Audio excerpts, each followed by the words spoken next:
Vamos a empezar con puntualidad, por lo menos, aunque todavía falta algunos inscritos. Entonces, bienvenidos. Mi nombre es José Ángel Medina y soy el director del Instituto de Arquitectura.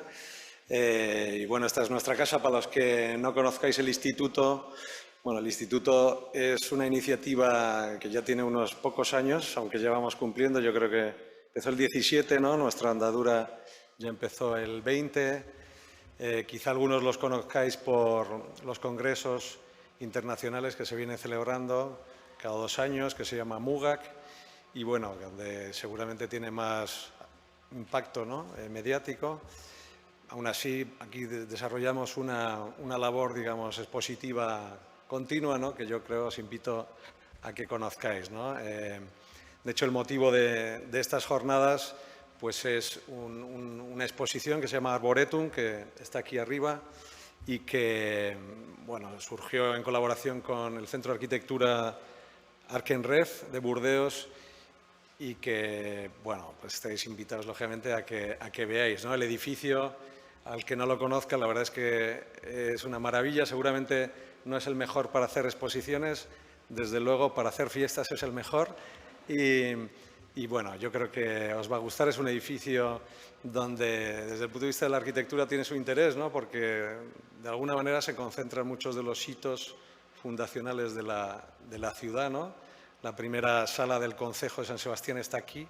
Parece que tenía una especie de doble función, ¿no? Mitad templo, basílica, etcétera, que estaba allá, debajo de la pirámide de aquel patio triangular. A mediados del 17, finales del 17 es cuando ya coge este aspecto, ¿no? de convento, de las monjas de Santa Teresa, las carmelitas descalzas, y bueno, y después de muchos años, en fin, hay una reforma que hizo, por cierto, José Ignacio Linazasoro, muy brillante, donde las celdas que estaban aquí de las monjas se trasladaron a la parte de arriba. Bien, y un largo etcétera que podemos contaros después, ¿no?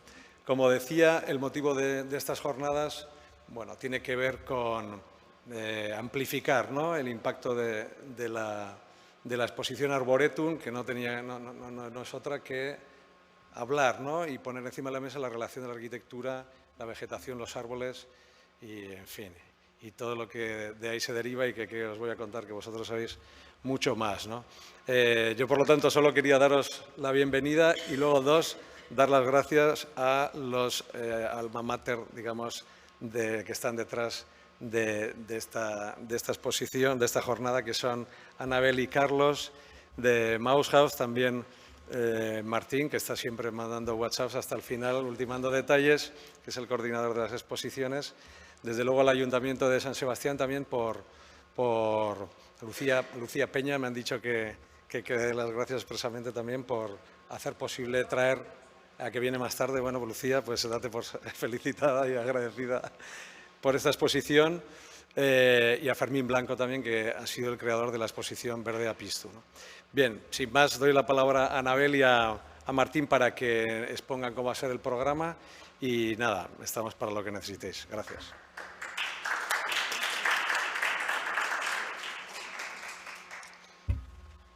Bueno, mila esker etortzagatik. Nosotros lo que queríamos era explicar un poco cómo surgen estas jornadas, que es cuando decidimos traer en colaboración con el Arkenref de Burdeos la exposición Arboretum. Bueno, parte de la exposición o parte de la propia propuesta era que nosotros incorporásemos también pues, ejemplos locales a la exposición, que hay algunos, y entre ellos, también hablando desde el principio con Carlos y Anabel de Maushaus, pues surgió la idea de, pues ellos entendían muy claramente a través de pues, incluso una cita de Kant, del árbol como la primera escuela, que de hecho la podéis consultar en la exposición también, que está incluida.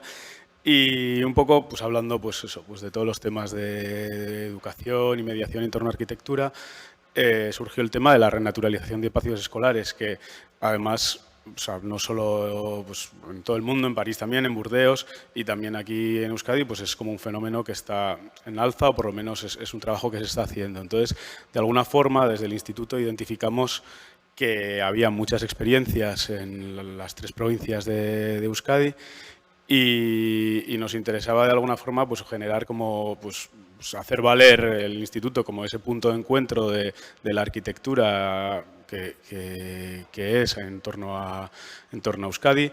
Entonces, bueno, decidimos que quizás en vez de más que una pieza en la exposición o una incorporación, pues lo que tenía sentido era hacer unas jornadas donde pudiéramos pues, dar como un lugar de encuentro a todas esas personas que en paralelo desde diferentes administraciones o diferentes departamentos en administraciones de las 3 provincias, pues vienen desarrollando este trabajo justamente para poner en común desde qué punto o cómo han sido desarrolladas todas ellas. Y bueno, ahí surge un poco ya directamente la colaboración con Carlos y Anabel, que eran los expertos en el tema desde el instituto, que son un poco los que identificaron a todas estas propuestas y conocían la gente tanto pues, a nivel Euskadi como a nivel España. Gracias Martín, gracias a todos por venir. Bueno, creo que la sala se irá llenando, esperemos. Bueno, pues como dice Martín, fue un trabajo un poquito de equipo el pensar en estas jornadas, ¿no? Y como introducía, en cuanto nos explicó un poco el tema de la exposición y qué piezas podíamos aportar desde Mouse House, enseguida nos vino esta idea del árbol de Luican, ¿no? Entonces, lo voy a leer la frase para quienes no lo conozcan, que probablemente ya conoceréis muchos, pero la voy a leer. La escuela probablemente surgió con una persona bajo un árbol, una persona que no sabía que era maestra y a su alrededor otras que sin saber que eran estudiantes escuchaban las palabras que brotaban de su mente. Entonces comenzaron a reflexionar en lo que les estaba sucediendo y en el beneficioso efecto que les producían aquellas palabras.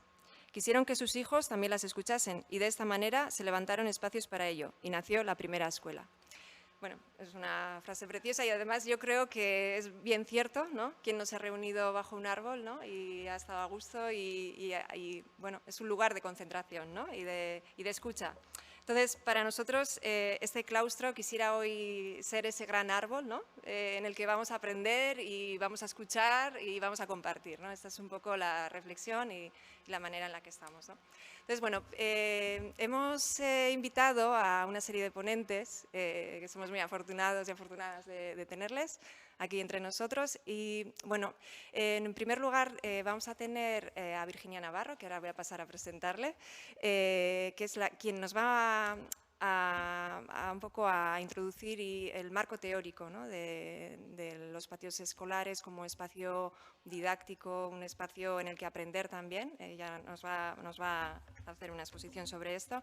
Y luego, a lo largo de la jornada, vamos a tener diferentes experiencias que van a venir tanto de las 3 provincias, Guipúzcoa, Vizcaya y Álava. Y a su vez también vamos a tener propuestas y gran experiencia desde Barcelona, Mamen Artero, que nos contará el proyecto Patios por Clima, ¿no? Iremos presentando a cada ponente, así que paso a presentar a Virginia. Virginia Navarro Martínez es arquitecta desde 2003 por la Escuela Técnica Superior de Arquitectura de Sevilla, máster en Arquitectura y Patrimonio Histórico en 2008 y máster universitario en Formación del Profesorado de Educación Secundaria en 2020. En 2011 impulsa y funda Cuarto Creciente Arquitectura, una iniciativa que surge para mejorar los 3 espacios principales en los que se desarrolla la infancia: la casa, la escuela y la ciudad. Esta iniciativa combina la realización de talleres de arquitectura para niñas y niños, la investigación, la formación del profesorado y la coordinación de eventos como la primera Bienal Internacional de Educación en Arquitectura para la Infancia y Juventud. A partir de 2020 combina esta actividad con la docencia en secundaria. Es miembro fundacional de 2 asociaciones estatales que trabajan en relación entre infancia, educación y arquitectura, Ludanti Asociación y Patios Habitables. Ha escrito como corresponsal en Fundación Arquía sobre estos temas de 2016 a 2022. Así que tenemos el enorme placer de invitarle a la palestra.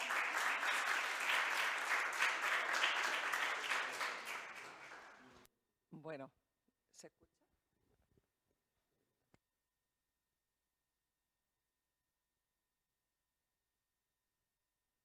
¿Y así? ¿Así? Vale, perfecto. Muchas gracias. Bueno, muchísimas gracias a todos los valientes que estáis aquí para escuchar este momento de inauguración.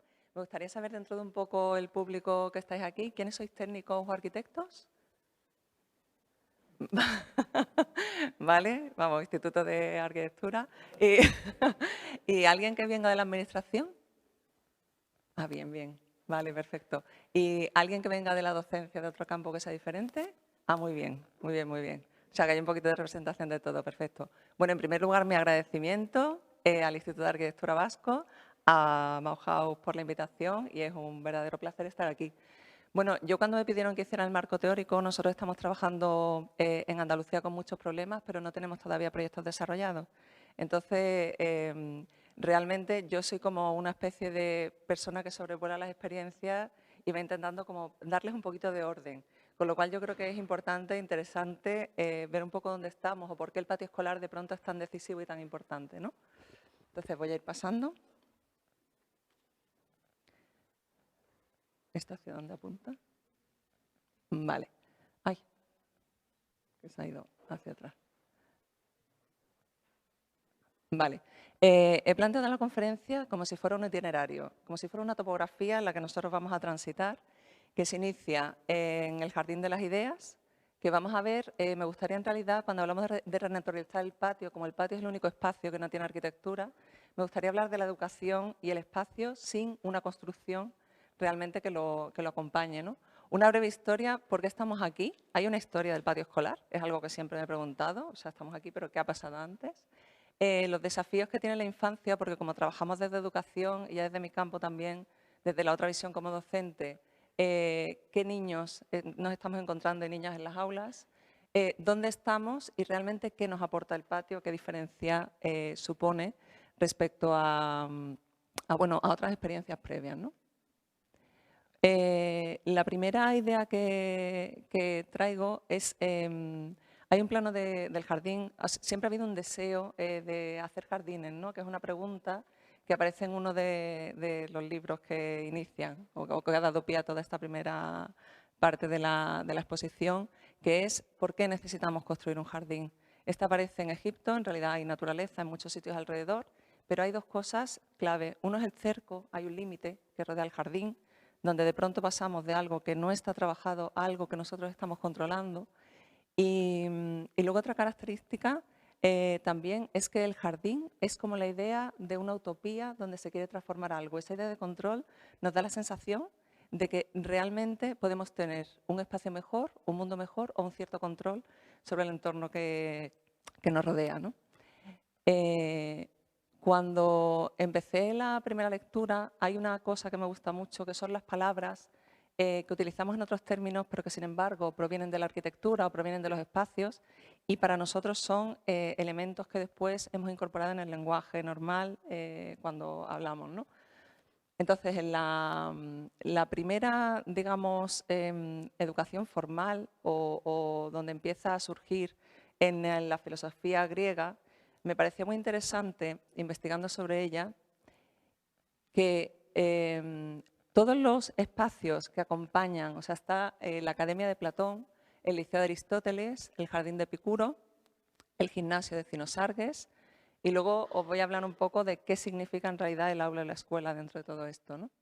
Pues la Academia de Platón, frente a lo que pudiera parecer, hablaba, yo por contradecir, y como sabía que vosotros empezabais con el tema del árbol de reunirse, es un motivo, pero realmente Platón, que tenía en la entrada de su academia, que no entra aquí, quien no sepa geometría. De hecho, lo primero que hace previamente, antes de empezar, es plantar. Planta fuera de la muralla de la ciudad, ahí tenéis un poco, a unos kilómetros al noroeste de la Acrópolis, y es que el templo, de hecho todos los nombres que luego utilizaremos en educación, la academia, que es algo que aparece después constantemente, procede de un jardín. Se había convertido en una frondosa arboleda y ahí realmente lo que se hacía era encontrar un lugar donde se podía hablar, donde se podía enseñar. Pero se plantó, era una utopía, era algo que se fabricaba. Igualmente, Aristóteles, después de Platón y después de haber hecho una serie de viajes, se coloca también junto a un gimnasio y otro de los temas clave que luego va desapareciendo un poco en el espacio educativo, pero que sin embargo es fundacional, es el hecho de que cuando tú tienes un suelo plano realmente trabajado, puedes, en ese plano horizontal donde no estás pendiente de qué sucede en el suelo, puedes empezar a pensar sin mirar el suelo. Entonces, ese plano horizontal, que es el peripatos, es esa idea de aprender mientras se pasea, que se ha mantenido durante mucho tiempo, y en una conversación aparece en el Liceo de Aristóteles y el Liceo, comentábamos ayer, es como se llaman las escuelas en Francia y también en Italia, ¿no? Aparece el nombre de una escuela que viene también de ese andar, pasear bajo el tema de los árboles y dónde se funda el primer jardín botánico. No hay una separación realmente entre una cosa y otra. No hay edificios, insisto. Solo naturaleza y educación. Luego tenemos el jardín de Epicuro y aquí llamo la atención que en la infancia, me imagino que aquí también están los kindergarten y los jardines de infancia. A la infancia se le reconoce en el jardín de infancia. Entonces Epicuro tenía otro emblema distinto, es como detente, entra aquí huésped porque este es un sitio de placer. Y entonces realmente en el jardín la novedad que tenía es que tanto admitía a gente de todo perfil y todo tipo, como que el principal motivo de allí seguía siendo la charla y la conversación. El gimnasio, que deriva del término gimnos, bueno, viene del concepto también de lo desnudo, de algo que está desprovisto de ropa. Y realmente ahí también se hacen las enseñanzas. Y el aula y la escuela, os quería contar el significado, porque todo surge del vacío y no de la arquitectura, de dónde tenemos el aula, ¿no? Aula significa directamente lugar al aire libre, que aula en latín significa patio, atrio, corte. Entonces, en la casa griega, el aula es el espacio vacío. En los palacios, el aula, y de hecho el espacio áulico, es el vacío alrededor del cual vamos a construir todo el palacio. Entonces, es bonito pensar que el aula, que ahora llamamos el patio y las aulas, el aula en realidad, o el patio es un aula. Se puede decir quizá el aula desde el sentido griego de la palabra. Y la escuela, procediendo del jardín de Epicuro, que hablábamos antes, la escuela significa lección, pero que viene de la palabra de ocio y tiempo libre. Con lo cual, hablar de una escuela del ocio, una escuela de la diversión, es una redundancia, ¿vale? Está bien el origen de las palabras porque te da otras lecturas. Ayer le preguntaba a Anabel, digo, ¿esto es un claustro? Y me dice, sí, sí, este es el claustro. El claustro, otra palabra, el claustro de profesores, que hemos incorporado perfectamente. Hoy tengo claustro. Entonces, esa reunión, hay una cosa que se repite en el jardín, en el claustro y en la educación, que es el delimitar el recinto, o sea, hacer un recinto, delimitar el espacio. Vamos a cerrar el espacio y una vez que tenemos ese espacio cerrado, vamos a propiciar dos cosas simultáneas. Uno es la reflexión y el aislamiento, pero la otra es la conversación con el que tengo al lado para el aprendizaje. Pero un poco fuera del mundanal del ruido, es vamos a separarnos, ¿no?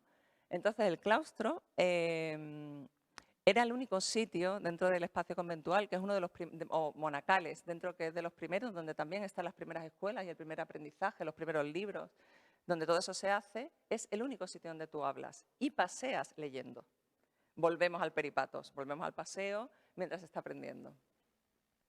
Y luego, por último, el jardín vuelve a proceder. Tampoco hay mucha diferencia en el origen de la palabra entre el jardín y el huerto. O sea, cuando hablamos huerto y jardín, en realidad los primeros jardines, el primero que aparece de Egipto que yo os he puesto, es un huerto también.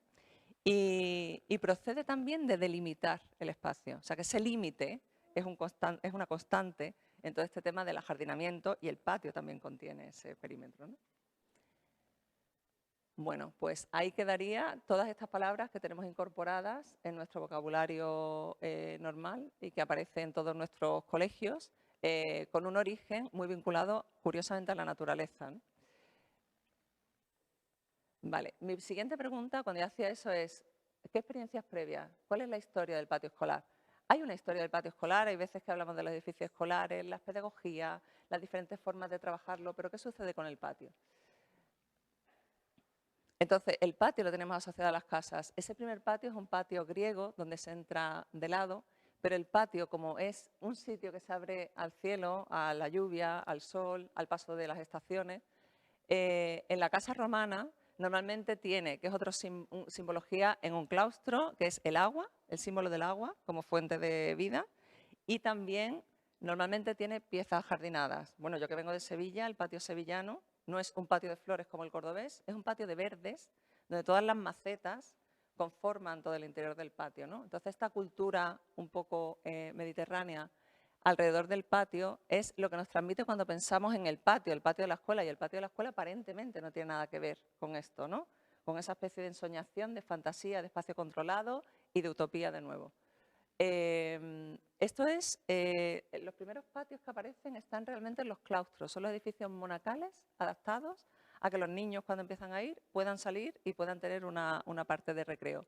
Pero este modelo, que es del siglo XIX, la historia del patio está cruzada por la historia de las pedagogías, por la historia de los rituales, que se hacen muchos rituales fuera y mucho control un poco de lo que sucede en ese espacio.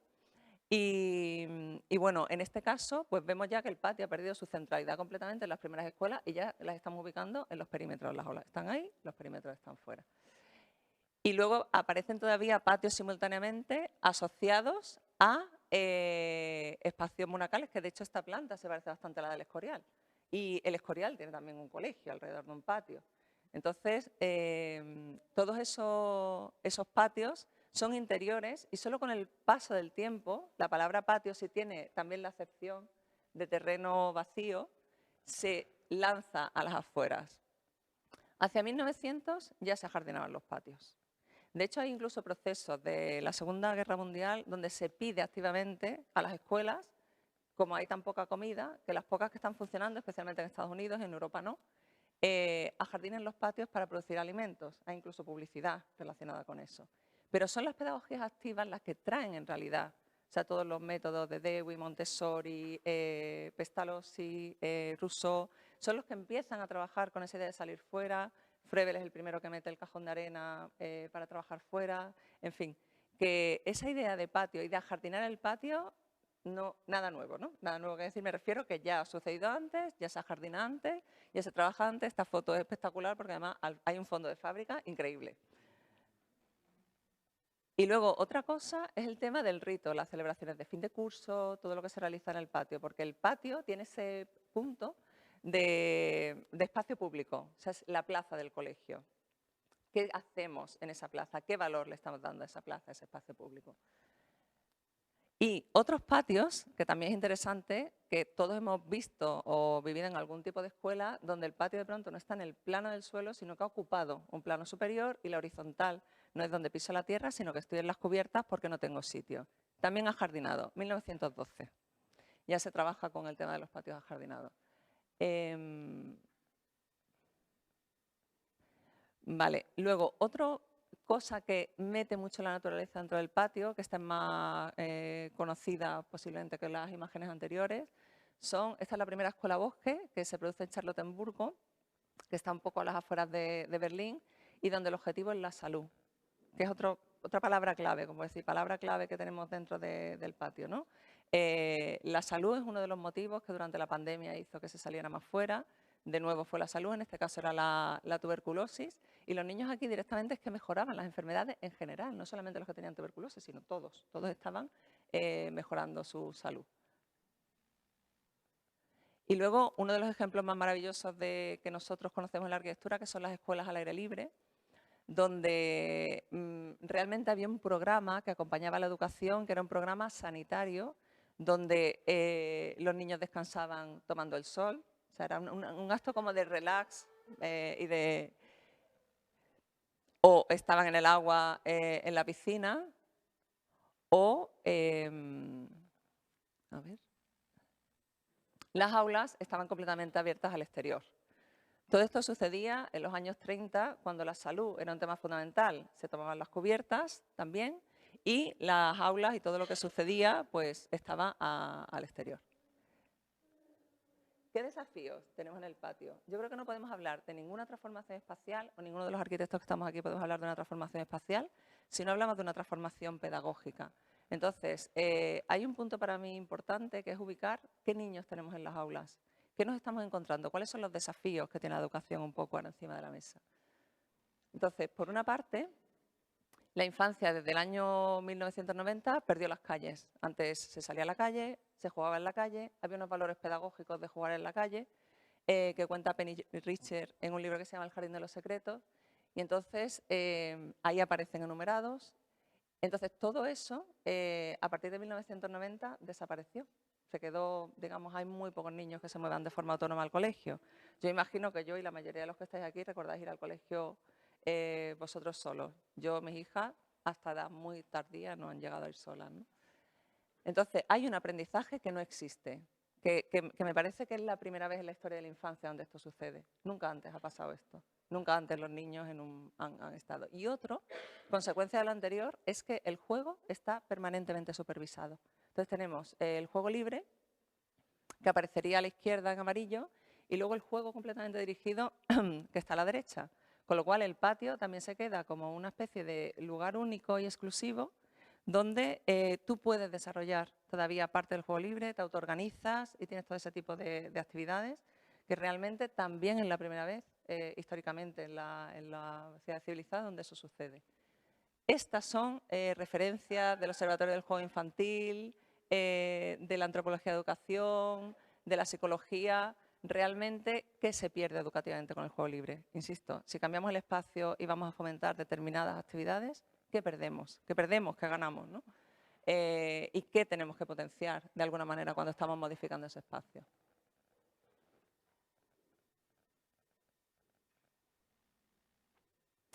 Y luego, otra cosa, que es una combinación de ambas, que a mí me parece una extensión del patio, es el recorrido de la casa a la escuela. Es otra de las iniciativas también que surgen acompañadas de los patios escolares. Los caminos escolares seguros, no ahora añadimos los de seguros, que antes era el camino al colegio. A mí me gustaba mucho esta imagen porque es un camino que se hace desde aquí está la casa, y el colegio está ahí arriba, es esa cruz que aparece arriba, ¿no? Entonces, es un plano que realiza una persona que al cabo de los años su sobrina vive en ese mismo sitio y entonces vuelve a hacer el recorrido de la escuela. Con lo cual, empieza a tachar lo que ya no hay y empieza a poner en círculos, ¿no?, las cosas que ha añadido. Pero lo que me parece muy interesante del plano, que se cuenta desde los ojos de la infancia y que todos hemos vivido o con los alumnos o con nuestros hijos, es que cuando empiezas a recorrerlo, lo primero que te pone es la segunda colina para utilizar el skate, o sea, el skateboard, ¿vale? Luego dice, aquí tengo un atajo. En el atajo tengo la casa en el árbol más magnífica que existe, que en realidad es un imaginario también lo de la casa en el árbol. Aquí hay una roca a la que puedo trepar. Aquí tengo una especie de agua estancada, un sitio donde huele muy mal. Esta zona es perfecta para deslizarse. Esta es una valla blanca que es muy buena para ir con el palo, ir haciendo eso, ¿vale? Luego, esta pared de piedra es perfecta para andar encima y también, esto ya en una edad más adulta, es perfecta para pedirle a una chica que salga contigo en serio. En serio. Y luego tenemos todo lo que es una luz parpadeante, un Fiat naranja que es bastante pequeño y la vacuna. Y luego, bueno, pues ya la llegada. Pero bueno, si analizas un poco todo el proceso que tenemos ahí, aparece casi todos los sentidos. Tenemos el olfato, que aparece en la parte esa que huele mal, el oído en todo lo que vas tocando con todo el elemento de movimiento, el trepar, el imaginario, el subir la casa en el árbol, el subirse encima del muro. Entonces, me parece como un plano muy bueno para entender de un vistazo, como de un golpe de vista, realmente toda la complejidad que nutre a la infancia y todo lo que en ese proceso podemos incorporar de una manera natural y que nosotros vivencialmente ya no paseamos así, pero reconocemos fácilmente que hemos hecho eso y que es así, ¿no? A cambio, lo que tenemos ahora mismo es esto, que tiene 3 características fundamentales, ¿vale? Las 3 características son de espacios infantiles, pero es que además los niños, insisto, no tienen las calles, no tienen juego libre, tienen esto. Por eso digo que el patio tiene que ser como una alternativa, es urgente, es como un punto rojo súper importante, ahí estamos en el patio. Entonces, 3 características, está vallado, valla recinto, del jardín a esto, ¿vale? Como contraste, tiene suelo de caucho y tiene mobiliario estandarizado. Aquí, en Canadá, en Alemania o donde sea. Algunos intentan ser más monos y más tal, pero estandarizado exactamente igual y globalizado. Es una suerte de espacio globalizado para la infancia que tampoco se ha dado antes. Todos los niños con el mismo parque. Llegamos al parque, lo principal que aprende el niño es mi espacio también aprenden esto. Está separado del resto de la comunidad. Yo soy diferente. Estoy en un sitio. ¿Por qué? Porque es seguro. Tengo suelo de caucho porque si me caigo no me hago daño. O sea, importante. Y luego, realmente, la parte del columpio, hay un estudio canadiense muy interesante que dice que el 80% los niños no utilizan los columpios y el 90% no lo utilizan de la manera que lo deberían usar. Que eso también es típico. Vemos a los niños dándose giros en el columpio o subiendo el tobogán al revés, en fin. Nada que ver, ¿no? Entonces, bueno. Total, que en este panorama es uno de los que tenemos. O sea que todo eso es la infancia que tenemos ahora, con grandes pérdidas absolutamente nuevas que no tenían los niños que estaban plantando en 1900, ¿no? Y ahora, bueno, aquí esto es que lo sacamos siempre para demostrar que realmente, aparte de lo que son los suelos de caucho, de una manera técnica, ¿qué caídas absorbe cada uno de ellos? O sea, si tuviéramos que decirlo por caída, digamos que el garbancillo, que es esa piedra fina, sería el mejor. Y ahora, el espacio doméstico en la infancia. Esto también, bueno, esto es una fotografía que siempre ha parecido maravillosa, que son dos niños en la sombra de su casa, dibujan una segunda casa, que es la casa imaginada. ¿Vale? Entonces, lo que veis como ventana es la sombra de la casa original y ellos dos están, pues, colocados encima de esa casa. Aquí. La actividad primera de los niños en primaria, después del colegio, son las pantallas. O sea, pero del 85% de la población. Entonces, sabéis que ha surgido recientemente, me imagino que además que todos los que estáis aquí tenéis una preocupación educativa que suele ir asociada a este tipo de intereses. Y en Suecia ha habido una gran revolución sobre si se ponen pantallas o no, o si se quitaban, porque hubo un descenso brutal de la comprensión lectora. Y entonces parece que se va a quedar, pero hay una fuerte revisión. De todas formas, objetivamente, si lo pensamos, en las aulas las pantallas no se utilizan nunca de una manera arbitraria. El problema está fuera de las clases. Nunca se utiliza una pantalla en un aula para que no sea educativa. Pero bueno, era una forma como de contrarrestar un poco no seguir en esa misma dinámica, ¿no? Las actividades extraescolares, estamos en un mundo también mucho más competitivo. Mi hija en bachillerato tiene un estrés horrible por las notas porque quiere entrar a una carrera de medicina.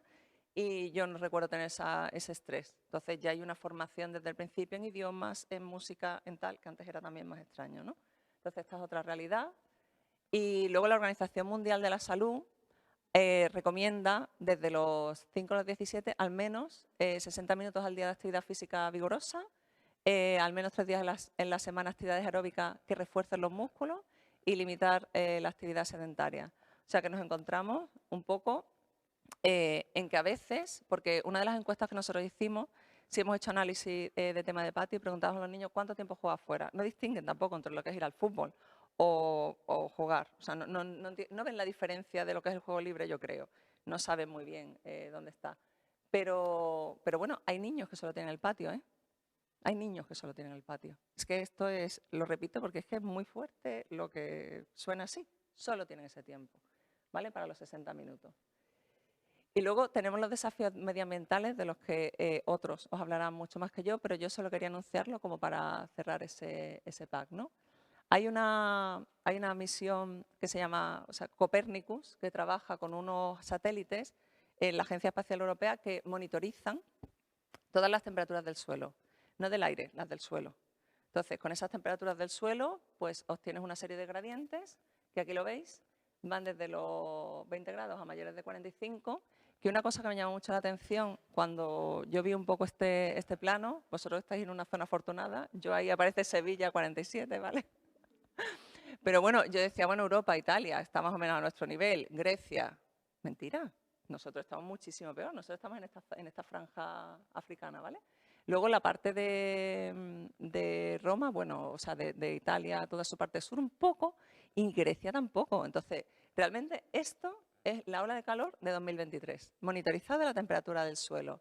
Lo podéis buscar, la Agencia Espacial Europea, con toda la actividad de Copérnico, lo tenéis, monitoriza toda la actividad terrestre. Es curioso, es como ese antropocentrismo donde antes paseábamos para mirar fuera y nos conectamos con las estrellas y ahora desde fuera lo que hacemos es mirar nuestra actividad humana como examinada al detalle. Entonces este plano, que luego enlazará con algo de lo que hablará también Mamen, que es el plano de París, muestra cómo la vegetación y no vegetación da distintas temperaturas del suelo. ¿Vale? La temperatura del suelo varía según si hay agua o no hay agua, si hay vegetación o no hay vegetación. Y de hecho, estamos hablando de la ola de calores del año pasado, 27 de julio de 2023. Esta es 24 de julio de 2022. Artículo del País analizando qué pasa con la temperatura. Los rayos solares atraviesan el aire. Los rayos solares no calientan el aire. ¿Vale? Aquí la superficie absorbe la energía, se pone el suelo muy caliente, vuelve hacia arriba, pero además tenemos otro problema. Los niños son muy bajitos. Nosotros podemos estar a una temperatura, pues no sé, a lo mejor estamos ahí a 45 o 46 grados. El niño puede estar a 50 grados. Nosotros tenemos desmayos en Sevilla, de niños que se desmayan porque realmente la temperatura del suelo y del aire ahí está muy caliente. Entonces, ¿algún efecto que los arquitectos conoceréis? Bueno, esto es temperaturas generales, o sea, cómo se pone el suelo de arena, cómo está el tobogán, cómo está el parque infantil, que no suele tener árboles, no suele estar así, cómo está un coche, la chapa del coche, ¿no? Entonces, todo el tema de la temperatura del suelo es algo que cuando nosotros empezamos a trabajar el patio, de hecho ahora hay unas propuestas urbanísticas en Madrid donde se está volviendo a intentar permeabilizar el suelo, no que sea algo impermeable, sino que realmente el agua pase y luego tengas una cierta capacidad para afrontar todo esto, ¿no? Y esto, que es muy de arquitecto que ahora que son las islas de calor, ¿no? Las islas de calor es que las temperaturas están más bajas porque digamos que la Tierra no nos devuelve ese calor de una manera tan agresiva como lo hacen las superficies impermeables y de colores oscuros, y entonces en las ciudades se genera una subida de temperatura, lo notamos, sales de la ciudad, hace menos grados, estás en la ciudad, tienes más. Pero bueno, aquí dice, carreteras oscuras y asfalto, ¿no? Retienen calor. La falta de árboles significa menos sombra y menos evapotranspiración para enfriar el aire. El calor atrapado en los edificios calienta esto por la noche. Y luego las superficies impermeables reducen esa especie de disipación, ¿no? Del calor. Entonces aquí aparece, ya os digo que esto lo contará Mamen mucho mejor, de pronto el patio deja de ser un espacio escolar y se ha convertido así como con un chasquido de pronto en un espacio urbano para mitigar el calor. Una red, no es solamente un espacio único, sino una red. Entonces, nos hemos quedado aquí es donde estamos, esto es lo que tenemos a nivel pedagógico, a nivel de infancia, en tema medioambiental. Hemos visto un poco dónde vamos y vamos a ver qué aporta el patio, ¿no? ¿Qué aporta la naturaleza al patio escolar? No resuelve todos los problemas, desde luego, pero sí parece la solución más razonable para ello. Yo había hecho un árbol sobre de qué estamos bebiendo, es muy esquemático, pero luego va creciendo, que es, nos nutrimos del jardín como utopía, vamos a hacer la utopía, vamos a soñar, vamos a tener esa idea filosófica de qué es lo que queremos, vamos a ser utópicos y vamos a basarnos en la pedagogía como base imprescindible de transformación del espacio. Y ahora a partir de ahí vamos en los patios escolares a trabajar la naturalización. ¿Qué distinguía yo en principio? Pues tenemos bienestar, que por una parte es salud y medio ambiente, y por otra parte usos. He introducido el juego por la problemática que os he contado antes, que ha desaparecido el juego libre, que ya no hay juego en la calle, etcétera, y tenemos que trabajar el juego y el aprendizaje, ¿no? Entonces, José Antonio Corraliza, que no sé si lo conocéis, tiene una visión muy interesante, que es que nosotros nuestra mente ya viviendo en la naturaleza tantos miles de años que no tenemos una mente preparada en realidad para todos los estímulos constantemente que tenemos, que es como una especie de agresión permanente, ¿no? Las alertas, la sensación de tener luz, sonido y movimiento a la vez, todo eso en realidad no es natural. Y que bueno, que se demuestra que cuanto más naturaleza hay, pues menor nivel de estrés. Volvemos al tema de las extraescolares, sería como, bueno, una opción para recoger ese problema. Una cosa muy bonita, que es una de las palabras que aparece en el libro, hay un nombre que designa la pérdida de naturaleza con la palabra solastalgia. Solastalgia es cuando tú has perdido, cuando se quema un bosque, por ejemplo, los habitantes de esa zona han perdido la naturaleza, tienen solastalgia, que es una especie de dolor o tristeza por una naturaleza desaparecida. Y en la infancia lo que es muy potente es la biofilia, que es el amor a la vida. Ayer hablando con Anabel me decía, me encantaba la veterinaria por ese amor que tienen todos los niños, ¿no? a los animales y tal. Pero es verdad que la biofilia es especialmente poderosa en la infancia. Y luego otro concepto muy interesante que ya tenían desde los jardines filosóficos es la restauración, que es el recreo. ¿Qué es el espacio del recreo? Pues renovar recursos o capacidades que han sido disminuidos para intentar cumplir las demandas de la vida cotidiana. La naturaleza restaura, pero además José Antonio Corraliza tiene exactamente qué actividades son restauradoras. Pasear, se hacía antes correr, otras formas de ejercicio, meditación, cuidado de planta, conducir, aquí esto es relativo, sentarse y observar. Todas ellas se pueden dar en el patio, o sea, realmente, y en un patio naturalizado, mucho más. Luego apareció este libro también en el 2005 que tuvo mucho impacto. No existe en realidad un trastorno por déficit de naturaleza como patología psicológica, pero sí lo anuncio así como para darle un poco qué consecuencias físicas tiene, qué consecuencias psicológicas y qué consecuencias tienen los comportamientos proambientales. Lo más interesante es que habitar espacios naturalizados hace que seamos más proambientales. A mí eso me pareció espectacular. Digo, bueno, esto está bien.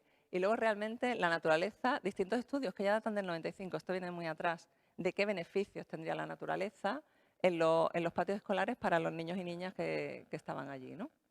Que ahí los tenéis. Bueno, pues acabo de ubicar ahí en la salud, la actividad física, la actitud ambiental, la restauración, la concentración y la biofilia como primer mapa de dónde vamos. ¿Qué aporta la naturaleza al juego? Esto que circula muchísimo por redes, que es el tema de que bueno, los niños se ocupaban el centro de la pista, un estudio hecho por dos arquitectas en Cataluña, y si las niñas estaban en las orillas. Nosotros siempre solemos decir que el espacio te invita a hacer lo que el espacio te indica. Si tú tienes unas líneas y un juego de reglas, me parece también un poco cruel decir, no juegues. ¿Vale? Esto está así, pero tú no vas a utilizar el balón aquí, y además el espacio te está hablando, haz esto, pero tú no lo hagas.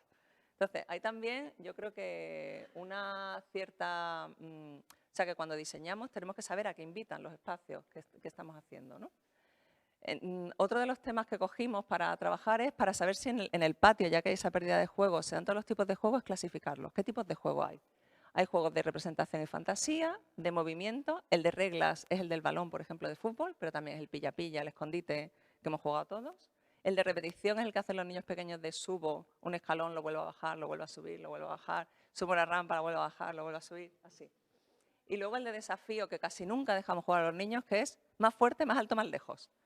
O sea, a ver quién salta más, a ver quién se tira desde el escalón. Venga, yo me tiro desde 2 escalones, yo desde 5. Y ahora ves a un niño saltar desde un 5.º escalón y te da algo, vamos.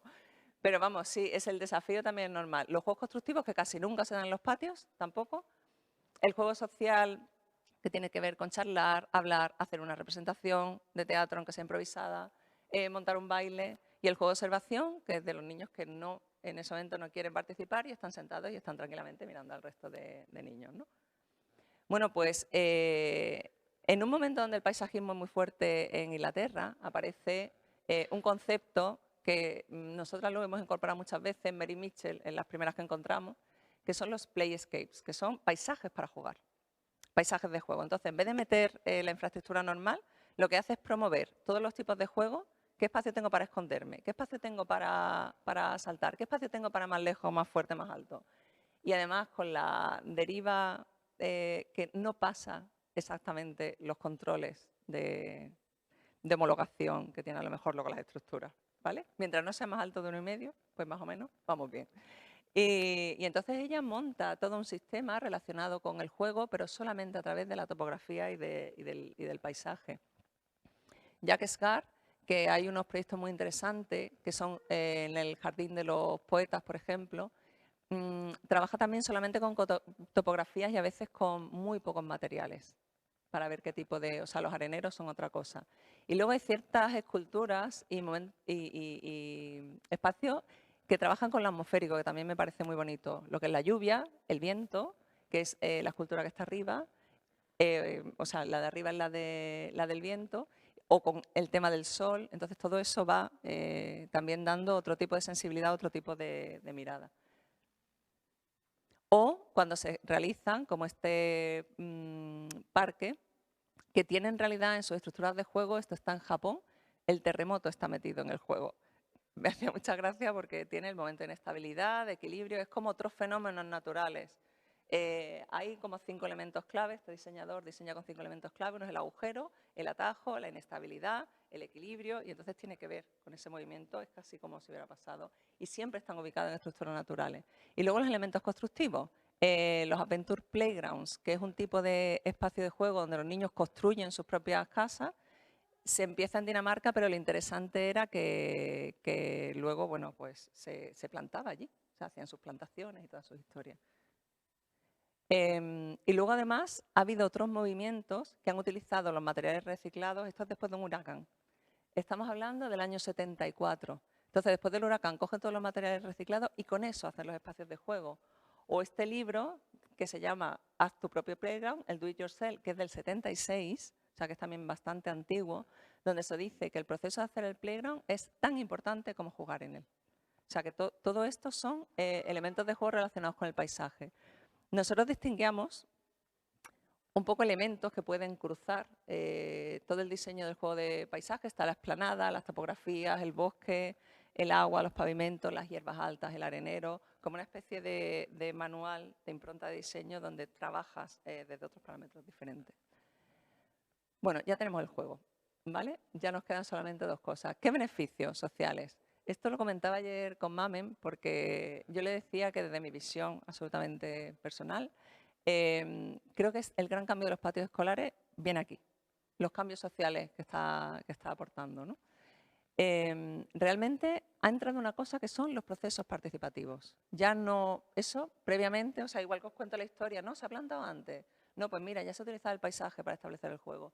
Realmente la participación de familias, alumnado y profesorado y aunadas, que sabemos que los éxitos de las transformaciones escolares no llegan si no se produce esa triada con una asesoría externa, que nosotros, en realidad, cuando yo digo los técnicos, entramos en una parte muy chiquitita y la administración entra en otra, pero todos los que estamos aquí, que por eso os preguntaba al principio, somos parte de ese colectivo, porque además seguro que la mayoría de vosotros pues tenéis familia. Entonces, la transformación produce un cambio social que es el propio proceso de transformación. Esto es único, nuevo, no ha pasado antes.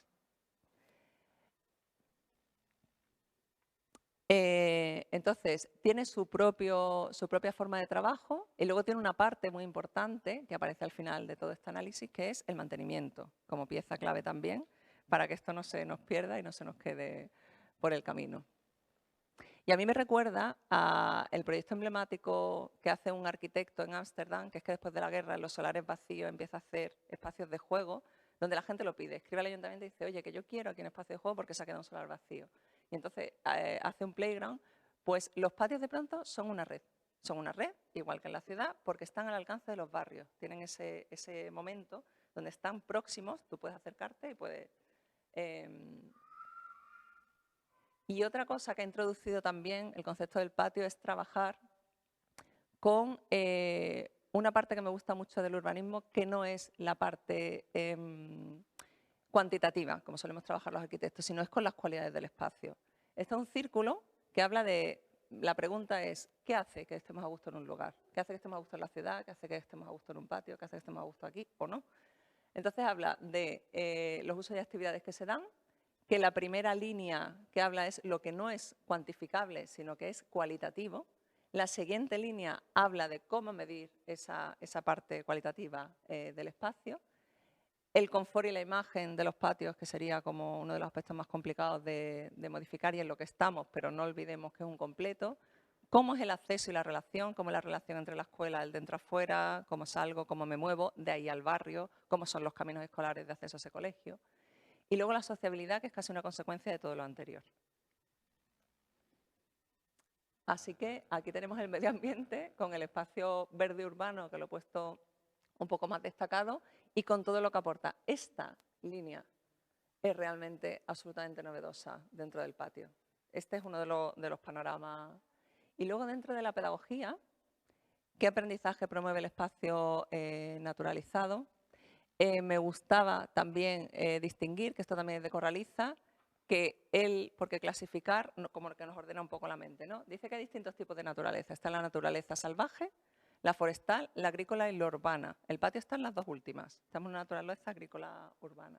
Pero luego, ¿qué relación establecemos con la naturaleza? Según el tipo de relación, el niño actúa de una forma o de otra. Podemos tener simplemente vistas a la naturaleza, podemos tener naturaleza cercana, que es que tú te acercas y puedes recorrer un parque, o podemos tener una participación activa en la naturaleza. Digamos que lo suyo sería que todos los patios escolares naturalizados promovieran las 3 relaciones, pero la última, importantísima. O sea, una parte activa en la naturaleza, ya sea plantando, sembrando, recogiendo.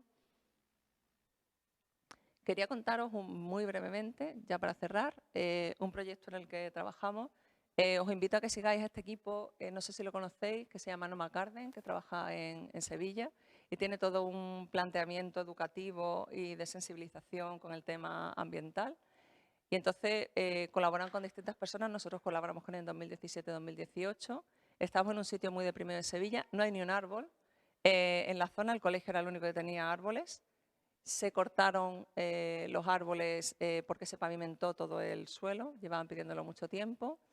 Y entonces, dentro de lo educativo, ¿cómo trabajamos? Por contar una experiencia simplemente de qué cantidad de líneas abre esto, ¿no? Lo primero que dijimos es, venga, vamos a coger a Bruno Munari, que aquí conocen muy bien Carlos y Anabel, y vamos a dibujar el árbol. Después, basándonos en la observación propia, ellos tienen este tipo de fichas. Es muy bonito, esto lo hemos hecho nosotros para unos centros de Sevilla, ¿vale? Tenemos los ejemplares que hay, como si fuera esa botánica que decíamos que se dice en el jardín, donde tienes el nombre de los colegios, cuántos ejemplares hay, pero es muy bueno porque cuenta que la historia del naranjo, ¿no? Entonces, que se llamaban las manzanas doradas, que realmente la reina María Tudor, como se puso enferma, se le daba lo que después se llamó mermelada porque era Mary Malad. Entonces, Mary está mala y se llama mermelada, ¿vale? Pero de ahí viene el origen, que luego el naranjo amargo siempre ha exportado, o sea, desde Sevilla se ha exportado muchísimo a Inglaterra por eso, ¿no?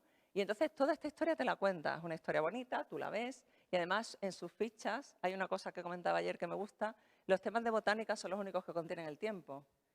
Contienen el tiempo porque aquí te cuenta el principio de la naranja, cómo está la flor en azar, cómo es el fruto abierto, las semillas, es como todo el proceso, como si vieras de un vistazo todo el proceso de lo que sucede en la naturaleza. Pero luego además ahí tenemos el calendario de los olores, el hábitat, cuánto sol y cuánta agua, fijaros qué maravilla para nosotros que también se dan los limoneros y los naranjos allí, y la morfología del árbol, ¿no? Estas fichas se las dimos a los niños, es el segundo aprendizaje. Y luego cogiendo otras referencias artísticas, que este es Kasumi Komagata, que tiene un libro precioso que se llama El árbol, donde va contando las estaciones, les comentamos, estaba basado en eso, que muy parecido a lo que vosotros estabais haciendo aquí al principio, que nos contaran qué recuerdos le traían los árboles que habían desaparecido, porque trabajábamos con la solastalgia. Ahí vuelvo a lo que hemos hablado antes, ¿no? Ellos habían perdido sus árboles y tenían esa sensación. ¿Qué hicimos con los árboles? Trabajamos, vuelvo ahora a Platón, con la geometría. Vamos a triangular y vamos a ubicar donde estaban los árboles antes. El pavimento había quitado todo eso. Y entonces les pusimos los nombres y los grafiteamos en el suelo. Cogimos las piedras de las hojas como si hubiera sombras, una sombra ficticia en el suelo que recordara el jardín. Era un jardín de la memoria de los árboles que no estaban. Pero luego además, dentro del propio proceso, abrimos agujeros. Hablabais ayer también de los alcorques. Nosotros queríamos dimensionar los alcorques para que diera más actividad que el árbol. También para que el árbol respirara, porque ya nos cuenta la jardinera con la que trabajamos que la línea de la base es un elemento de respiración del árbol. Entonces, el proyecto le llamamos agujeros vegetales, lo hicimos entre todos, metimos algunos de los elementos que hablábamos, las hierbas altas, cambiar el arenero, etcétera. Y luego había una instalación artística que acompañaba, son palabras y hojas, como el papel en el que escribimos, que tenía todas las plantas y todas las especies que se habían trabajado y que se expuso en el propio centro cívico. Os lo cuento como idea de la pluralidad de temas, de la plantación, el dibujo, el tema artístico, en fin. Pues ya tenemos aquí el árbol completo, que es una cosa a completar. O sea, no está nada, pero bueno, era una primera idea para esto. Y os dejo, dentro de, como he iniciado la conferencia con lo de Jardinosofía, que es de Santiago Beruete, ¿qué relación guarda la educación con la práctica de la jardinería? Recordemos que educar es otra acepción del verbo cultivar. Los educadores y los jardineros trabajan para el futuro y comparten la fe en la semilla. Enseñar se parece a plantar. Nunca estás seguro de si fructificará el esfuerzo, si brotará la simiente que plantas. Pero esa emoción pone en juego lo mejor del ser humano. Esperanza, confianza, paciencia, tesón y, por supuesto, humildad. Nada que merezca la pena se consigue en esta vida sin esas cualidades. La espera paciente y disposición para cuidar forman parte del código vital tanto de los docentes como de los jardineros. Así que nada, muchas gracias.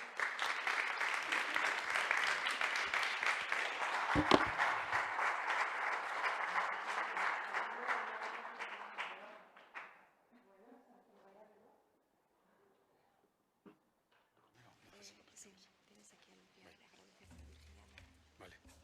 Bueno, muchas gracias, Virginia. Y, bueno, orain orain Berdea Piztu proiektua aurkeztuko dugu. Horretarako, bueno, Lucia Peña Armijok egingo du lehenengo aurkezpena.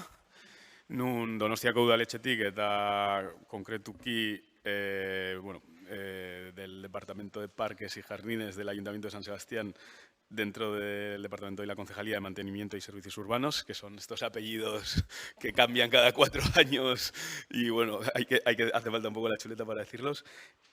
Bueno, beraiek izan dira, Donostian eta baita ere goran dagoen erakusketaren ereduak bultzatu dituzten, bueno, administraziotik bultzatu duten erakundea. Baita ere Fermin Blancorekin eskuz esku lanean aritu direnak. Eta, bueno, estrategia hori martxan jarri dute, martxan dago, oraindik ere badago aukera, badaukate premia lanean jarraitzeko. Eta, bueno, bera, bueno, Lucía es ingeniera de montes y antes de ser técnico del ayuntamiento ha trabajado en diferentes sectores, tanto el forestal como la cooperación internacional, consumo responsable y conservación de la naturaleza. Ahora, bueno, Anabel presentará a Fermín y luego ya damos paso a ambos. Juntos y os coordináis vosotros con los tiempos. Porque... Bueno, pero bueno, si quieres... Sí, bueno, aprovecho eso. Como dice Martín, pues bueno, ahora tenemos un poco ya este bloque de experiencias después de esta magnífica exposición de Virginia Navarro que nos ha puesto a todos un poco en el contexto. Y bueno, vamos a empezar con Donosti. Por eso viene Lucía Peña, del Ayuntamiento de San Sebastián.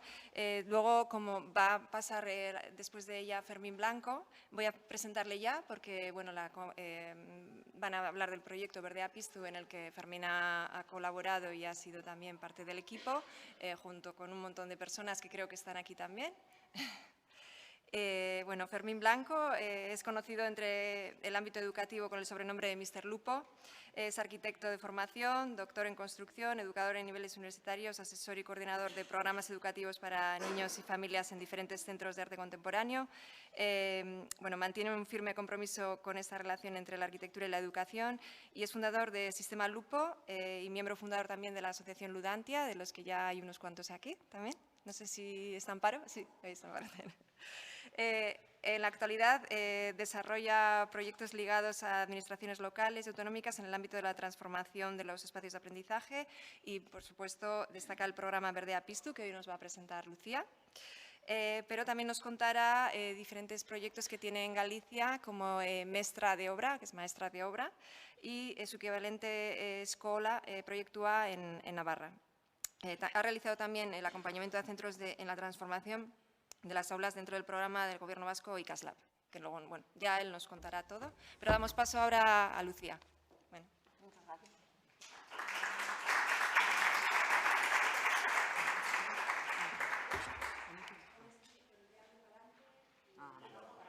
Vale, bueno, kaixo egunon, lehenik eta behin eskerrak eman nahi dut institutuari gomidatzeagatik, eta, bueno, aurkeztuko dut pixkat Berdea Piztu proiektua, eta horren barruan daukagu linea bat,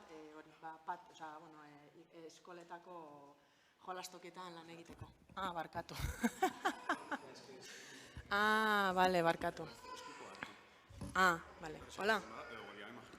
Ez, hola ondo. Vale, barkatu. Bueno, como decía, que creo que también hay personas aquí que no entienden euskera. Doy las gracias al Instituto por habernos invitado y voy a presentar el proyecto Berdea Piztu, que es un proyecto del Ayuntamiento de Donostia San Sebastián, en el que tenemos una línea de trabajo que es en los patios escolares, ¿vale? La presentación está en euskera porque bueno, quería que también bueno, pudierais leer. Voy a hacer en castellano y luego, bueno, si hay preguntas, en el idioma que queráis. Por una parte, el proyecto marco en el que se marca Berdea Piztu, que bueno, para los que no sabéis euskera, verde es verde y piztu es encender.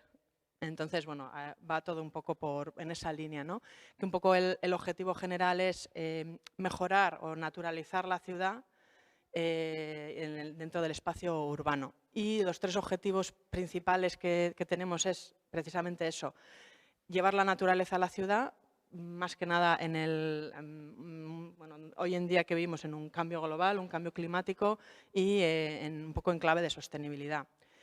Otra de las líneas generales sería la sensibilización y divulgación, que para nosotros es muy importante. Y por último, como he dicho, Berdea Piztu, pues encender nuestro espíritu verde, reconciliarnos con la naturaleza, porque somos naturaleza en la ciudad también. Este proyecto nace del departamento, de la sección de parques y jardines, y tiene su inicio en el vivero de Putzueta, que es donde bueno, nace todo lo que veis también aquí, ha salido del vivero. Y ahora mismo estamos trabajando en un plan general, que además bueno, también estamos trabajando con Fermín, en el cual, por una parte, se está buscando mejorar la productividad, pero tiene también muchas otras líneas, un poco intentando también abrirse a la ciudad, ¿no? y llevar todo el verde que tenemos en el vivero a la ciudad y a las personas.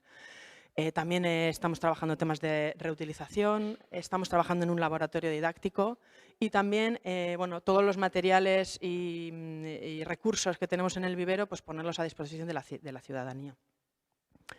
Bueno, estos son algunos de los recursos que tenemos en el vivero, que bueno, muchos, o sea, la mayoría son plantas, semillas, árboles, arbustos, pero luego también hay otros recursos como son la madera, como son el triturado, que nosotros muchas veces en los trabajos que hacemos de podas o de talas, esa madera luego se reutiliza haciendo triturado y se utiliza en muchos trabajos. Y bueno, la tierra, abonos, bueno, todo lo que conlleva, ¿no? Hablando de jardinería. Y luego también hay otros recursos que también son importantes, que son el equipo técnico que estamos en la sección, que hacemos apoyo en todos estos proyectos. Y luego también los criterios que tenemos desde el departamento, que son muy importantes a la hora de cumplir, porque cuando hablamos de jardinería y de proyectos, pues también hay una serie de criterios que hay que tener en cuenta y de normativa que hay que cumplir, ¿no? Que es importante. Y luego una cosa muy importante que, bueno, además nosotros estamos dentro del departamento de mantenimiento, es el mantenimiento de las zonas verdes, que muchas veces se nos olvida, ¿no? Y está muy bien todo lo que vamos a construir, pero luego lo que viene después hay que mantenerlo y hay que darle continuidad. Y eso es casi tan importante como la propia ejecución. Vale, y ya un poco centrándonos en lo que nos viene de estas jornadas, que son la reutilizzación de los patios escolares. Dentro del proyecto Berdea Piztu hay varios proyectos piloto que, bueno, unos están en mayor desarrollo y otros en menor, pero también tenemos otros proyectos piloto que queremos poner en marcha para poner ese verde en la ciudad, que es desde la naturalización de otros espacios públicos. Bueno, os voy a contar los que sí que están más en marcha, que es también Aciberría, que es un proyecto que estamos trabajando con escuelas para, digamos, poner bosques autóctonos en zonas urbanas, y estamos trabajando desde la recolección de semillas, la plantación, para que, bueno, trabajar con las escuelas esto. Y luego también estamos ahora un poco creando islas de biodiversidad, que se llaman, un poco desde el mantenimiento, tanto desde poner, por ejemplo, bueno, si sois de Donosti, pues las praderas floridas que estamos ahora poniendo para atraer polinizadores y toda la fauna asociada. Y luego también desde el mantenimiento, que también esto viene unido a la divulgación, estamos empezando a dejar zonas sin cortar, porque es muy importante para que las propias plantas naturales que ya hay puedan reproducirse y puedan atraer biodiversidad. Bueno, pues es necesario no cortar tan a menudo como veníamos haciendo, ¿no? Entonces sí que se están seleccionando zonas para hacer estos trabajos. Y ahora ya me voy a centrar en lo que nos concierne un poco aquí en esta jornada, que es la renaturalización de los patios escolares. Bueno, son estos 4 puntos que voy a tratar. Sí que tengo que decir que este proyecto se ha impulsado desde la sección de parques y jardines, pero también desde la sección de mantenimiento de escuelas públicas, que está aquí Irene, mi compañera. También está financiado por el Gobierno vasco y, por supuesto, bueno, ya luego lo va a presentar Fermín y Sistema Lupo, que bueno, ha sido un poco la línea que nos ha tirado y donde nos hemos apoyado para llevar adelante este proyecto. Como comienzo, esta es una foto además de Fermín, pero es que me gusta mucho porque me parece muy llamativa, como dentro de un mismo espacio público hay una valla y, bueno, es que la imaginable por sí sola, ¿no? O sea, en un lado encontramos cemento y líneas bueno, pintadas en el suelo que pueden invitar o no a un tipo de juego que seguramente bueno, pues será fútbol, baloncesto o cosas así. Y en el otro lado, bueno, podría estar mejor, pero bueno, encontramos verde, encontramos árboles, encontramos líneas de otra manera, ¿no? Entonces, ¿por qué en un mismo espacio público hay esa diferencia, ¿no? Y bueno, es muy importante dentro del espacio público, centrándonos en los patios escolares, como esos roles y esos juegos, esa socialización que bueno, lo ha comentado muy bien Virginia, que ocurren en los patios escolares, luego se pasa a la calle. O sea, ahí está la ciudadanía un poco del futuro, ahí se está desarrollando la sociedad, ¿no? que luego va a estar en un futuro, ¿no? Entonces ahí pues tenemos que ver qué valores de futuro queremos desarrollar, qué relación queremos tener con la naturaleza y qué espacios de experimentación queremos ofrecer. Aquí son unas fotos de algunos de los patios en donde hemos estado trabajando, que bueno, pues ya se ve, ¿no? Como, bueno, es que hay un patio que es que eran directamente jaulas. O sea, a mí a veces, nunca he estado en una cárcel, pero me viene un poco a veces esa imagen, ¿no? Y queremos que nuestros niños y niñas se eduquen, crezcan, socialicen en una jaula, pues bueno, creo que es algo que tenemos que plantearnos, ¿no? Y bueno, pues ya lo ha comentado también Virginia, ¿no? Los juegos que hay, el tipo de suelo que tienen, bueno. Eso es, digamos, un poco bueno, la situación que tenemos hoy en día en los patios de Donosti. Y luego, ¿qué otros problemas hay que también hemos comentado, ¿no? Que son los problemas de salud que llevan, o sea, el estrés asociado, la ansiedad que crea estar en un espacio, bueno, pues en una cárcel, básicamente, ¿no? Luego también el diferente uso que se hace por parte de niños y niñas. Aquí también se ha hecho un estudio, esta imagen que aparece ahí es del proceso participativo que se hizo en Martutén, en una escuela. Bueno, no se ve muy bien, pero sí que se ven como los puntos verdes son chicos y las moradas son chicas. Y bueno, el diferente uso de los espacios que hay, ¿no? Y bueno, cómo afecta el espacio, cómo está distribuido al uso que se da. Luego también lo lejos que estamos de la naturaleza, que al final es de donde venimos, de donde nos nutrimos y donde podemos experimentar. O sea, no hay más que ver un patio donde hay un agujero con un poco de arena y todos los niños van ahí a jugar, a meter el dedo y a ver qué es lo que pueden hacer, ¿no? Y luego también pues, la situación que tenemos de cambio climático y sostenibilidad, pues aquí también estamos empezando a tener olas de calor, estamos empezando a tener mucho calor también. Y ahora, por ejemplo, muchos de lo que piden los patios son zonas de sombreo, cuando igual antes pedían tenían otro tipo de necesidades. Y luego, bueno, pues qué efectos positivos tiene la naturaleza, ya lo hemos comentado, pero bueno, sobre todo en el desarrollo físico, social, cognitivo de niños y niñas, a nivel de salud, a nivel de motivación, bienestar y luego experimentación, porque aprender es experimentar. Y si no tenemos espacios de experimentación, pues no podemos aprender, ¿no? Y luego, ¿qué nos ofrecen también o por qué hemos elegido como proyecto piloto de Verdea Piztu los patios escolares? Porque nos ofrece una serie de características que en otros espacios es más difícil de encontrar, que es la participación, la comunidad y luego el apoyo pedagógico. Porque todas estas transformaciones, si no tienen un apoyo pedagógico detrás, es muy difícil que se lleven a cabo y sobre todo que evolucionen a futuro, ¿no? Y luego también, bueno, unido un poco por las ayudas que nos han dado del Gobierno vasco, que tenía un poco uno de los criterios era que fueran patios inclusivos, o sea, aparte de, o sea, no en realidad no eran basados en la naturalización, sino era más bien que pedían que fueran inclusivos. Se puede hacer un patio inclusivo de muchas maneras, pero bueno, pues decidimos creíamos que la naturaleza ofrece bueno, pues una forma de ver la vida, de experimentar y de tener digamos, un pensamiento crítico también que nos lleva a valorar las cosas de otra manera. Entonces también pues, bueno, se decidió hacer patios inclusivos a través de la naturaleza. Y bueno, el objetivo de este proyecto, yo siempre digo que es romper el cemento, es como un poco para mí lo que más, o sea, es lo más llamativo, ¿no? Cuando se empieza una obra en un patio es romper el cemento, ¿no? Es quitar cemento, traer naturaleza, traer elementos vivos. También se utilizan otro tipo de materiales como arena, como triturado, como bueno, otro tipo de materiales más áridos, ¿no? Pero bueno, más cerca de la naturaleza. Y luego también es crear una diversificación de espacios de juego no dirigido. O sea, intentar que sea lo menos dirigido posible y también recuperar algunas funciones naturales. Hablamos de sombreo, hablamos de drenaje, hablamos de que haya naturaleza, que vengan pequeños insectos. O sea, si no hay vegetación, no tenemos fauna, ¿no? Entonces, bueno, también eso es muy importante. Y luego, sobre todo, con la implicación de todos del colectivo de la escuela. Y luego, bueno, pues para ponerlo en marcha, esto creo que lo va a explicar un poco más a fondo Fermín. Yo simplemente comentar que bueno, por una parte se hace una valoración.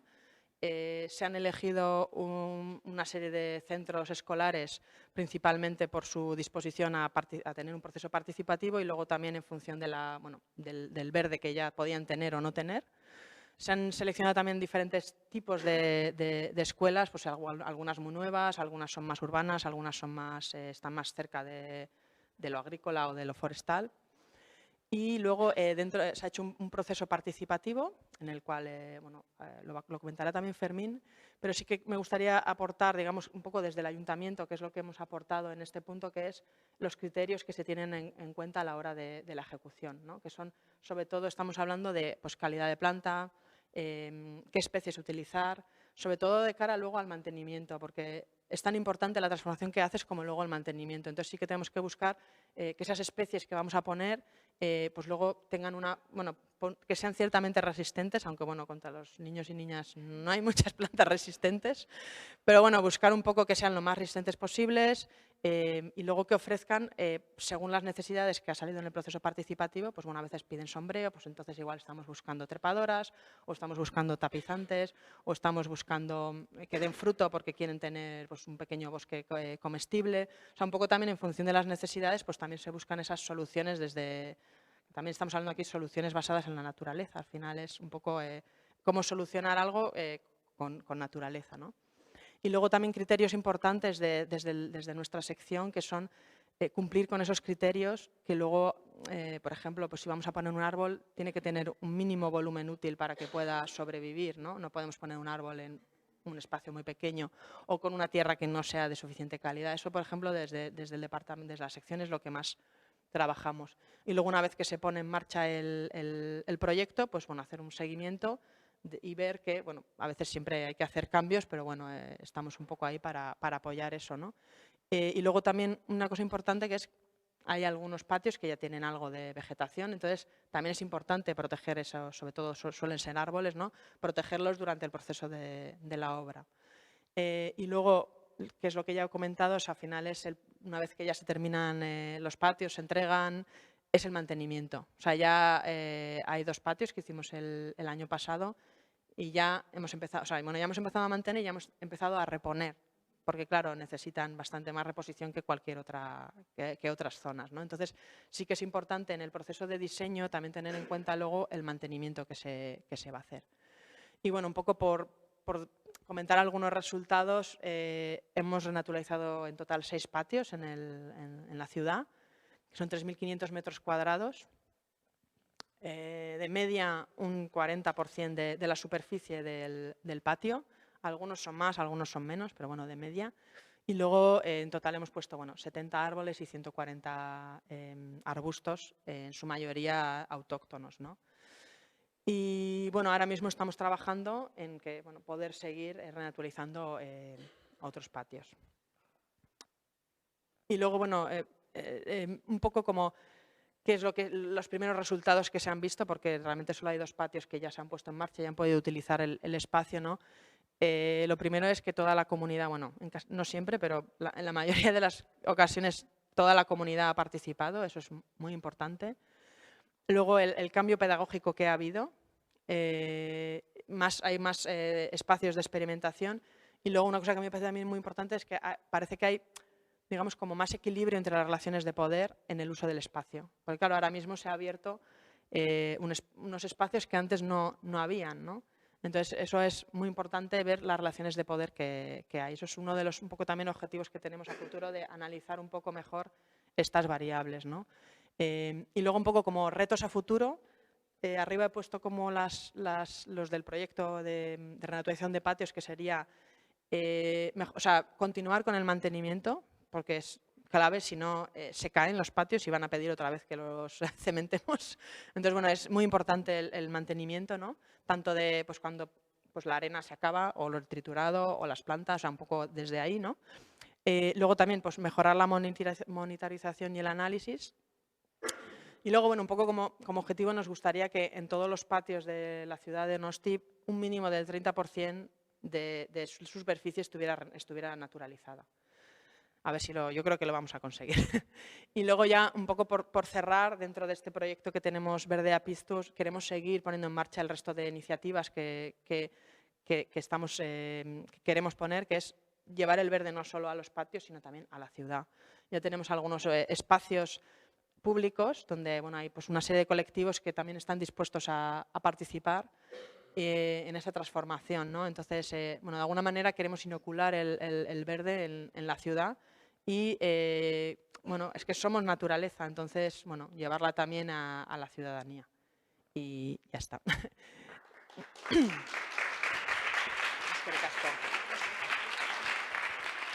Está mi correo, si alguna cosa queréis, pues tenéis ahí. Le doy paso a Fermín. Muchas gracias. Bueno, pues muy bien. Muchas gracias al Instituto, muchas gracias Lucía por esta presentación. Y yo, pues a mí me toca un poco darle continuidad a todo esto. Tengo aquí la encomienda de Carlos y de Anabel de que abra también un poco el panorama a toda la cornisa, que es por donde yo me muevo, que es por esa zona que Virginia enseñaba, más verde, de la península, ¿no? Bueno, yo soy Fermín Blanco, como decía, soy Mr. Lupo para la infancia y conozco a toda esta gente desde hace muchos años. Y me encanta ver cómo seguimos envejeciendo, y ya tenemos todos canas, y seguimos jugando con los niños, jugando con la infancia y comentando este discurso que llevamos tantos años peleando por él, y que las administraciones empiezan a ser permeables a esto, ¿no? Y lo que me gustaría contaros es el cómo, que es en lo que yo realmente me he ido especializando. Es decir, Virginia nos ha marcado el marco, la utopía, el patio, el sueño, ¿no? Pero ¿qué pasa cuando llegas a los patios? ¿Cómo haces eso? ¿Cómo una comunidad educativa que no tiene más que 5.000, 3.000 euros cuando gana un premio, en el mejor de los casos, cambia un patio? ¿No? ¿Cómo? Pues entonces lo que quiere la administración que digamos es que con muy poca cosa y con mucho ingenio se pueden hacer grandes cosas. Pero, coño, sí y no, ¿no? Es decir, al final hace falta financiación, al final hace falta pues que entren recursos, que se coordine y que todo aquello que cae se pueda sacar el máximo provecho, pero el máximo al máximo. Entonces hace falta una coordinación y un impulso muy fuerte para poder llevar a cabo pues esto, una transformación, porque transformar es muy difícil. Al final hay unas dinámicas en las que se genera una inercia muy potente, y cambiar cualquier cosa es muy difícil ya ya no hablo de hacer obras, ya cuestiones metodológicas, ¿no? Pero si además quieres hacer obras, si quieres meter naturaleza y quieres tal, pues entonces los problemas se multiplican. Y lo que es bueno, que decía Lucía, que es que las escuelas tienen esa capacidad porque tienen una comunidad y tienen un equipo por detrás, también es malo. O sea, es malo. No es que sea malo, es que hay que poner de acuerdo a mucha gente y nunca vamos a estar todos de acuerdo. Me reía yo ahora porque creí que Lucía iba a decir que todas las comunidades estaban de acuerdo. Eso es imposible, ¿no? Es imposible que toda una comunidad esté de acuerdo en hacer algo. Sabemos lo que pasa en esos claustros. Los claustros son complicadísimos. Están todas enfadadas entre ellas, ¿no? Es tremendo lo que pasa ahí dentro de un claustro de profesores. Entonces, claro, hay que saber un poco cómo entrar ahí, cómo llegar a acuerdos, cómo llegar a consensos, hasta dónde podemos elevar el nivel de la utopía que queremos para nuestro centro. Yo lanzo las ideas, empezamos a hablar con estos temas que dice Virginia, pero claro, hay muchas cabezas ahí en el claustro que están escuchando y cada uno ya se está imaginando su patio y uno ya está imaginando gallinas caminando por allí y tal, y otro está diciendo, a mí me da igual lo que diga este tío porque aquí no se ha cambiado nada en 40 años y no se va a cambiar nada, ¿no? Y entre medias hay muchos casos. Entonces tenemos que saber a qué estamos dispuestos, hasta dónde subimos la apuesta. ¿Queremos un arenero inmersivo o queremos que, como quisieron en Aitor, o queremos que en Ibai, que dijeron que no querían nada de areneros, que ellos sí querían ir a la arena, iban a la playa? Entonces lo que querían era un bosque. Bueno, pues vale. ¿Queremos una charca ya? ¿Podemos pasar de 0 a 100? Tenemos un patio que está completamente cementado, que es como una pista de aeropuerto y ahora de repente queremos tener un humedal. No, tampoco. No. Bueno, pues estas cosas que las digo así, suena un poco como de broma, es la realidad. Yo es lo que me estoy encontrando en los patios. ¿Vale? Bueno, esto que os estoy poniendo de mano aquí es un poco la página web, sistemalupo.com, donde todos los que llevamos trabajando en esto, creo que es importante destacar, tendréis ahí información para aquellos que queráis ver, hay diferentes pestañas, hay unas pestañas que hacen relación a los talleres, porque quiero hacer una mínima mención al mundo del tallerismo. O sea, los que estamos aquí nacemos del tallerismo, nacemos de jugar con la infancia. Somos arquitectos específicos, somos unos arquitectos que nos hemos creado una especialización que es la arquitectura y la infancia. Por eso es tan importante, como instituciones como esta, tengan un programa como el que tiene Mouse House aquí, porque esos programas son fundamentales para todo lo que voy a contar a continuación. Y cuando hablamos de transformar un espacio, hay que meterse en la cabeza de un arquitecto que acompaña a esta gente jugando y haciendo las cosas lúdicas y tallerizando y metiendo curricularmente la transformación. No, esto no es un arquitecto pasivo que llega, recibe un encargo, hace un edificio precioso o un patio precioso, lo suelta allí, que se licite, que se ejecute y que a la comunidad le caiga como llovida al cielo. No va de esto. No va de esto. Y para eso hace falta una formación específica, un perfil específico de profesional también. Bueno, sobra decir que nosotros somos los parias de la profesión, claro. Nosotros somos los arquitectos que juegan con los niños. O sea, no se nos tiene en cuenta nunca, ¿no? Porque nosotros hacemos estas cosas, ¿sabes? Llegamos a la Sacana e investigamos sobre un pueblo allí, en Arbizu, tal, y los críos están allí analizando urbanísticamente lo que hacen los estudiantes de arquitectura y los arquitectos súper serios haciendo cosas, pero que al final son cosas con colorines y con maquetitas y con tal, ¿no? Que tampoco son tan distintas de las cosas que hacemos con los niños.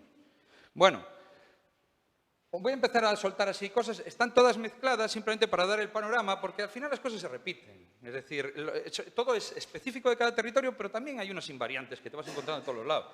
Mira, esto es, por ejemplo, la participación de la infancia en la redacción de una ley. Fijaros qué cosa. En la ley del suelo de Asturias. El Principado de Asturias nos llaman para llevar tal. ¿Qué ocurre con la infancia? A mí me gustaría hablar de la infancia, tal, pero a mí siempre me gusta tomar ese rol del que da esos golpes de realidad, ¿no? ¿La realidad cuál es? La realidad es que a la política le encanta la infancia para hacerse fotos, ¿no? Entonces le encanta decir que va a participar la infancia para hacerse la foto, para tal, para que... Entonces yo les digo, no, si queréis, yo acepto el reto de meter a la infancia en la redacción de una ley, algo tan abstracto. Pero entonces vamos a hacerlo de verdad. Vamos a hacer 5 equipos por diferentes sitios del Principado de Asturias, los vamos a poner a analizar su territorio y van a venir al Parlamento a hablar con políticos de verdad y van a hacer su manifiesto. Y los vais a escuchar y les vais a responder. Y entonces cada partido político tendrá que responder de manera real a lo que te esté planteando en la comunidad que viene de las zonas industrializadas que necesitan reindustrialización, los que tienen un problema con la masificación del turismo, los que están descontextualizados en las fronteras con León. Y claro, la realidad poliédrica que hay, en este caso, en el Principado de Asturias. Bueno, porque al principio lo que se querían era que hiciesen ahí un teatrillo y que les enseñasen a los niños el funcionamiento de un gobierno autonómico, de un parlamento. Dicen, no, eso ya sabemos cómo funciona. Tú ponme ahí a los tíos de verdad, al del PSOE, al de Podemos, al del PP, al de tal, y que se posicionen, que digan cuál es su política eólica, que digan qué pasa con la movilidad en el Principado de Asturias. ¿No? Entonces, el darle esa fuerza y darle esa seriedad a los procesos participativos también forma parte de esto. Es decir, creérselo, ¿no? Bueno, Y aquí están ellos analizando con diferentes, porque esto es en donde nosotros nos movemos como pez en el agua, haciendo talleres, jugando, enseñándoles, haciendo maquetas en el suelo, trabajando con escalas, trabajando con... Esta es la ciudad de Coruña, hecha con restos de madera.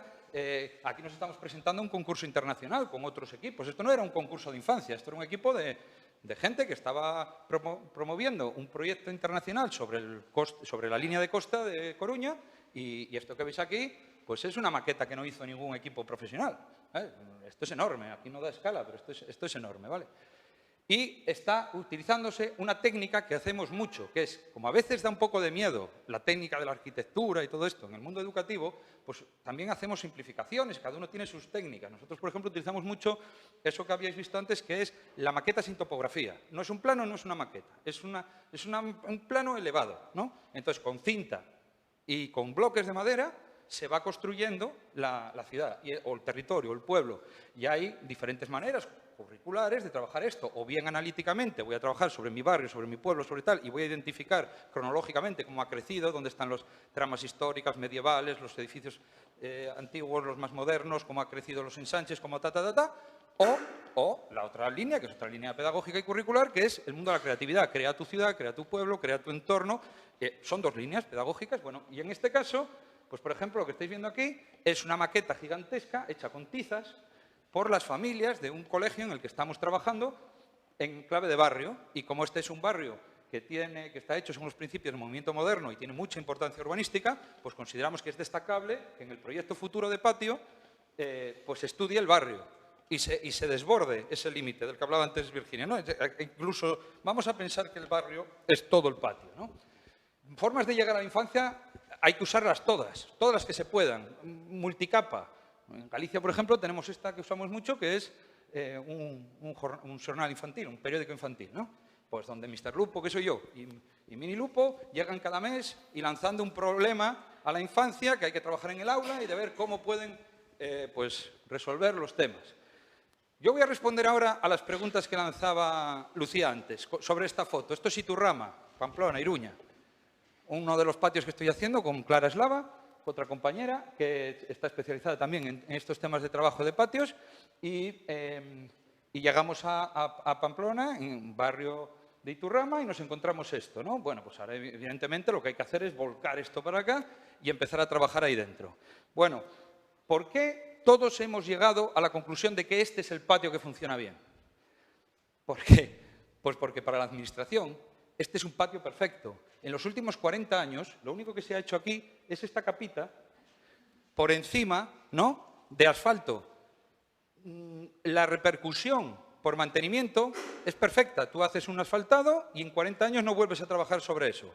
Ahora dile que empiece a plantar árboles, que empiece a sembrar, que claro, que hay que segar esa hierba, que hay que recoger esas hojas, que hay que meter un sistema de riego. Todos son problemas. La administración está encantada con este tipo de patio y por eso hemos llegado ahí. Pero es que las familias hemos estado también de acuerdo en eso. Los areneros, de los que antes hablaba Virginia, han ido desapareciendo del panorama urbano y han sido sustituidos progresivamente por los cauchos y por todo esto, ¿no?, que conocemos. Y el profesorado pues ha encontrado en este patio pues un patio facilísimo de controlar, donde no hay lugar a la intimidad, donde no hay posibilidades de nada, de riesgo cero, porque no hay absolutamente nada. Como a los chiquis no se les pregunta y como hay ese mantra de que los chiquis con cualquier cosa ya funcionan, pues hemos llegado aquí. Pero no hemos llegado aquí en Iturrama, es que hemos llegado aquí en Donosti, hemos llegado en Asturias, hemos llegado en Galicia, hemos llegado en todos los lados. Yo por todos los lados que voy me encuentro este modelo de patio. Y lo que es más preocupante, cuando hacemos las jornadas de formación de profesorado, lo que me doy cuenta es que este modelo ya tiene tal nivel de consolidación que hay muchísimas profesoras ya, jóvenes, que no han conocido otro patio ya. Cuando antes preguntaba a Virginia, bueno, ¿recordaréis vuestros patios, vuestros tal? Sí, a lo mejor aquí hay más de un pureta que estoy viendo por aquí, pero ya hay mucha gente que no conoce otro patio, porque ya no le ha llegado otro patio, ese patio natural de tierra de no sé qué, ya no ha llegado. Entonces ya hay muchísimas promociones de jóvenes profesores, maestros, que para esto es lo que hay, porque es así, no hay más. Con lo cual, socialmente, hemos acordado que el espacio público educativo es este, aunque estemos abiertos a que el espacio público urbano pueda ser otro. Llueve lo mismo a la izquierda que a la derecha, es la misma administración la que lo tiene que mantener, es todo igual, pero se ha ido consolidando un único modelo. Bueno, pues ahora ponte a cambiar eso. Entra aquí y dice, venga, vamos aquí a cambiar esto, venga. Bueno, pues la mitad del claustro te dice que no. ¿Para qué nos vamos a engañar? Quiero decir, si es que podemos estar aquí hablando y diciendo y tal, pero es que hay muchos que no quieren. Ahora díselo a las familias. Háblenles de la pedagogía de lo sucio, de la pedagogía del riesgo. Bueno, pues vete y dilo, ¿no? Claro, entonces ahí es donde está y ahora vete a las administraciones y dile al ayuntamiento de no sé dónde que a partir de ahora ese espacio que ni siquiera está entrando en el régimen de mantenimiento, a partir de ahora van a entrar este y los otros 20 que tienen. Entonces vete a todos y les vas contando tu película. Y ese es el problema que tenemos, que la administración no da abasto. Ha dejado caer la infraestructura, estoy hablando sobre todo lo que vais a ver aquí va a ser ejemplos en la educación pública, se ha quedado envejecida y no hay una respuesta, pero no hay respuesta en ningún lado. Entonces las respuestas ahora nos las tenemos que inventar, nos tenemos que agrupar, nos tenemos que encontrar las maneras entre todos de organizarse. Hay que buscar aliados. Y eso es lo que llevamos haciendo años algunos, ¿vale? No es llegar y, aquí hay ayudas. Hay muchos sitios donde no hay ayudas. Ninguna ayuda. Y las que hay son pocas porque no sabes dónde parar. Estos son sumideros de dinero. Aquí puedes gastar lo que no tienes. Yo perdona que a veces corto el rollo con estas cosas, pero creo que también yo soy muy optimista, ¿eh? Y vais a ver cómo todo lo que os voy a enseñar a partir de ahora son transformaciones hechas en base al entusiasmo. El entusiasmo es que yo subo por estas escaleras que van camino de Ibai y Castola, que los chiquis están ahí abajo, los recogen las familias, los dejan allí y ellos suben por aquí a lo alto del monte donde está la Icastola. Es una Icastola hecha a través de procesos cooperativos y con una tradición y con una historia de lo común y de lo de tal. Y cuando llegas ahí arriba, con esa expectativa que te genera la subida en el bosque, ¡pum! Otra vez. Y dices, ¿pero será posible? Han laminado el monte. Está todo hecho horizontales para hacer pistas deportivas y esto más que una escuela parece un centro de alto rendimiento. Y además está todo lleno de vallas para separar unas cosas de otras, vallas altas para que no se te vayan los balones, otras no sé qué, y solamente crece la hierba y el verde en unas zonas a donde además no se puede entrar. Y dices, bueno, es tremendo, como en un sitio como el que están, en el borde de la ciudad, donde la ciudad se diluye, ya con las huertas, con el mundo agrario, con donde está, que da gusto verlo, ¿cómo podemos haber llegado a esto? Todos, poco a poco, y ahora ¿cómo le das vuelta a esto? Empiezas a hacer, a pensar, orientaciones, no sé qué. Hay más zonas por fuera incluso de la Icastola que han dejado fuera, cerradas y tal. Entonces digo, bueno, pues imagínate, fijaros qué mala suerte, que llegamos entre todas a la conclusión de lo que hay que hacer, porque claro, hay que sacrificar algo, si queremos, hay que volver hacia atrás. Y ese momento implica un picado de algo, hay que sacrificar una pista, una zona o tal. Tenemos que ponernos de acuerdo entre todos qué zona queremos picar. Pues también es mala suerte que la zona que queremos picar, que es esta pista, es la última que se ha hecho. O sea, porque es la que tiene debajo terreno natural, no sé qué, Y esas cosas hay que lidiarlas durante todo el proceso. Y hay que ver cómo vamos a hacer justamente de las 6 pistas la buena, es la que está orientada a sur, la que están conectadas, y todo eso, que es una detrás de otra, son esos procesos tan complejos que hay que ir haciendo. Y hay que conseguir alianzas por todos los lados. Y ahora vais a ver un poco cómo hacemos nosotros ese tipo de alianzas, ¿no? Esto es Martutene, una de las escuelas que mostraba antes Lucía. Antes, pues cada una empieza en un escalón, otra empieza en otro escalón. Pues aquí hay coles donde todavía entra el coche en el recinto. De hecho, hay colegios que uno de los objetivos para que el profesorado solicite el destino es tener la posibilidad de aparcar dentro del cole. Entonces, fijaros cómo estamos. Claro, tú llegas allí, lo primero que tienes que saber es en dónde estamos, en qué nivel está este cole, ¿no? Y a partir de ahí vamos a ver hasta dónde podemos llegar. Bueno, pues entre esto y esto, que es la transformación que se ha hecho, se llama 50.000 euros, ¿no? Entonces, el tema es una ayuda de 30.000 más 20.000 de parques y jardines, que entra uno por un lado, entra otro por otro lado. Y dices, ¿para qué da? Suena muy fuerte, 50.000 euros para un centro, pero es que se te va la pasta. Y se te va la pasta, ¿por qué? Porque lo primero que hay que trabajar es ese plano de suelo.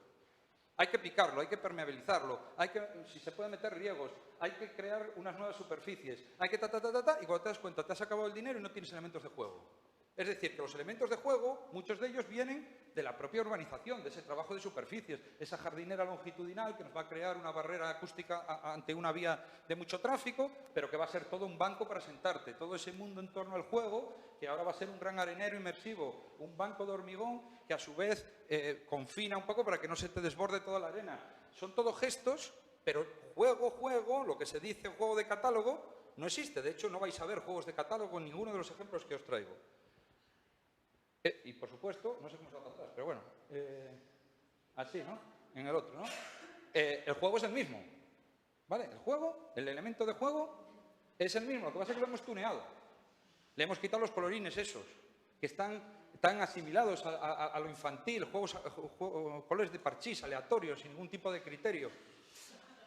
¿No? Es el mismo. Aquí está Iker ahí, que de Kimubat, que fue la empresa que nos fue acompañando en todo este proceso. Está Irene, que es la de mantenimiento técnico municipal, que es la que se tiene que encargar luego de ir haciendo el mantenimiento de todas estas cosas. Cuando llegamos y nos inventamos los juegos, como los vais a ver ahora, y los tuneamos los antiguos, hay siempre un miedo, que también quiero hacer referencia a él, que es el de la seguridad. ¿Cómo se resuelve eso? Pues eso es muy fácil de resolver. Hay empresas, ingenierías externas que te certifican los juegos los diseñamos conforme a la norma UNE, y luego viene ingeniería y por 1.000 euros te los certifica. Y tú, si no, vas por catálogos y no tienes dinero suficiente para comprar tanto juego de catálogo porque se te va la pasta ahí. Yo tengo la pena de tener que decir eso, pero es que en la educación pública, en los patios escolares, estamos trabajando con unos niveles tan lamentables de presupuesto que no nos podemos permitir ciertas cosas. Sin embargo, eso nos abre otras oportunidades de creatividad que vais a ir viendo ahora, que también son interesantes en otros niveles de actuación, ¿no? Bueno, vamos a ir viendo por capítulos muy rápido todos esos aliados. La jardinería es nuestro gran aliado. Todos esos materiales y esos recursos de los que nos hablaba Lucía.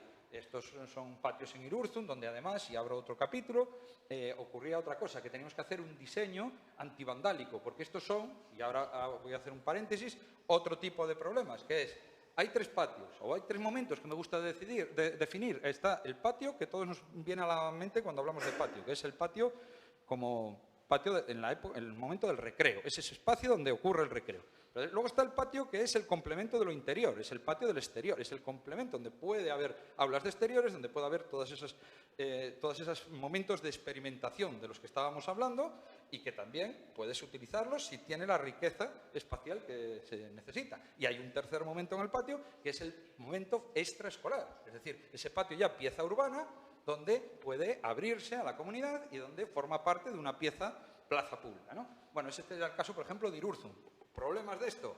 Pues que un fin de semana abierto pueda haber temas de diferentes colectivos que no se sienten de acuerdo, que lo quieren acaparar, que hay momentos de vandalismo y eso se va trabajando paulatinamente, ¿no? Ese es el tercer... Cuando ya tú puedes abrir un patio al público los fines de semana, es que ya se ha alcanzado un nivel de madurez total con la comunidad, ¿vale? Y eso no siempre es posible, pero hay que saberlo.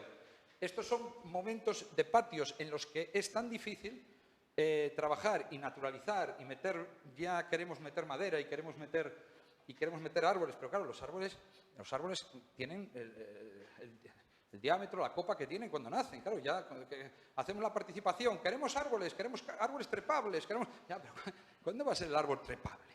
¿Cuándo va a ser el castaño como te lo estás imaginando? Si es que te estás imaginando, porque claro, el castaño no lo quiere nadie, porque caen castañas, claro, y las castañas tienen púas, ¿no? Pero vale, vamos a olvidarnos de eso, vamos a un fresno, ¿no? Pero ¿cuándo crees tú que el fresno va a tener esa copa y esa sombra? O lo plantamos ya a 10 años, o nunca va a producirse eso. Y mientras tanto, ¿qué vamos a tener? Pues un ramajo ahí que hay que intentar proteger, que hay que intentar mimar y cultivar. Y mientras tanto, hay este otro tipo también de acciones. Es decir, bueno, pues voy a poner estacas de robinia en este caso para empezar a tener ya material natural, visible, y además activarlo con trapillo, activarlo con juegos, activarlo para que puedan ser muchas cosas al mismo tiempo. Laberintos, juegos...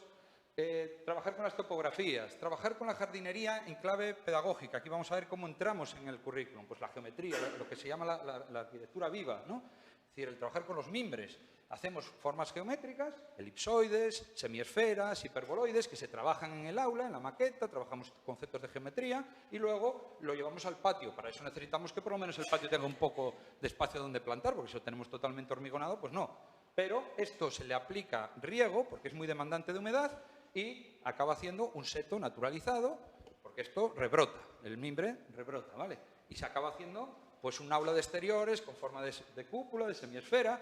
Momentos de oportunidad, estamos otra vez en Pamplona, voy saltando de un lado a otro.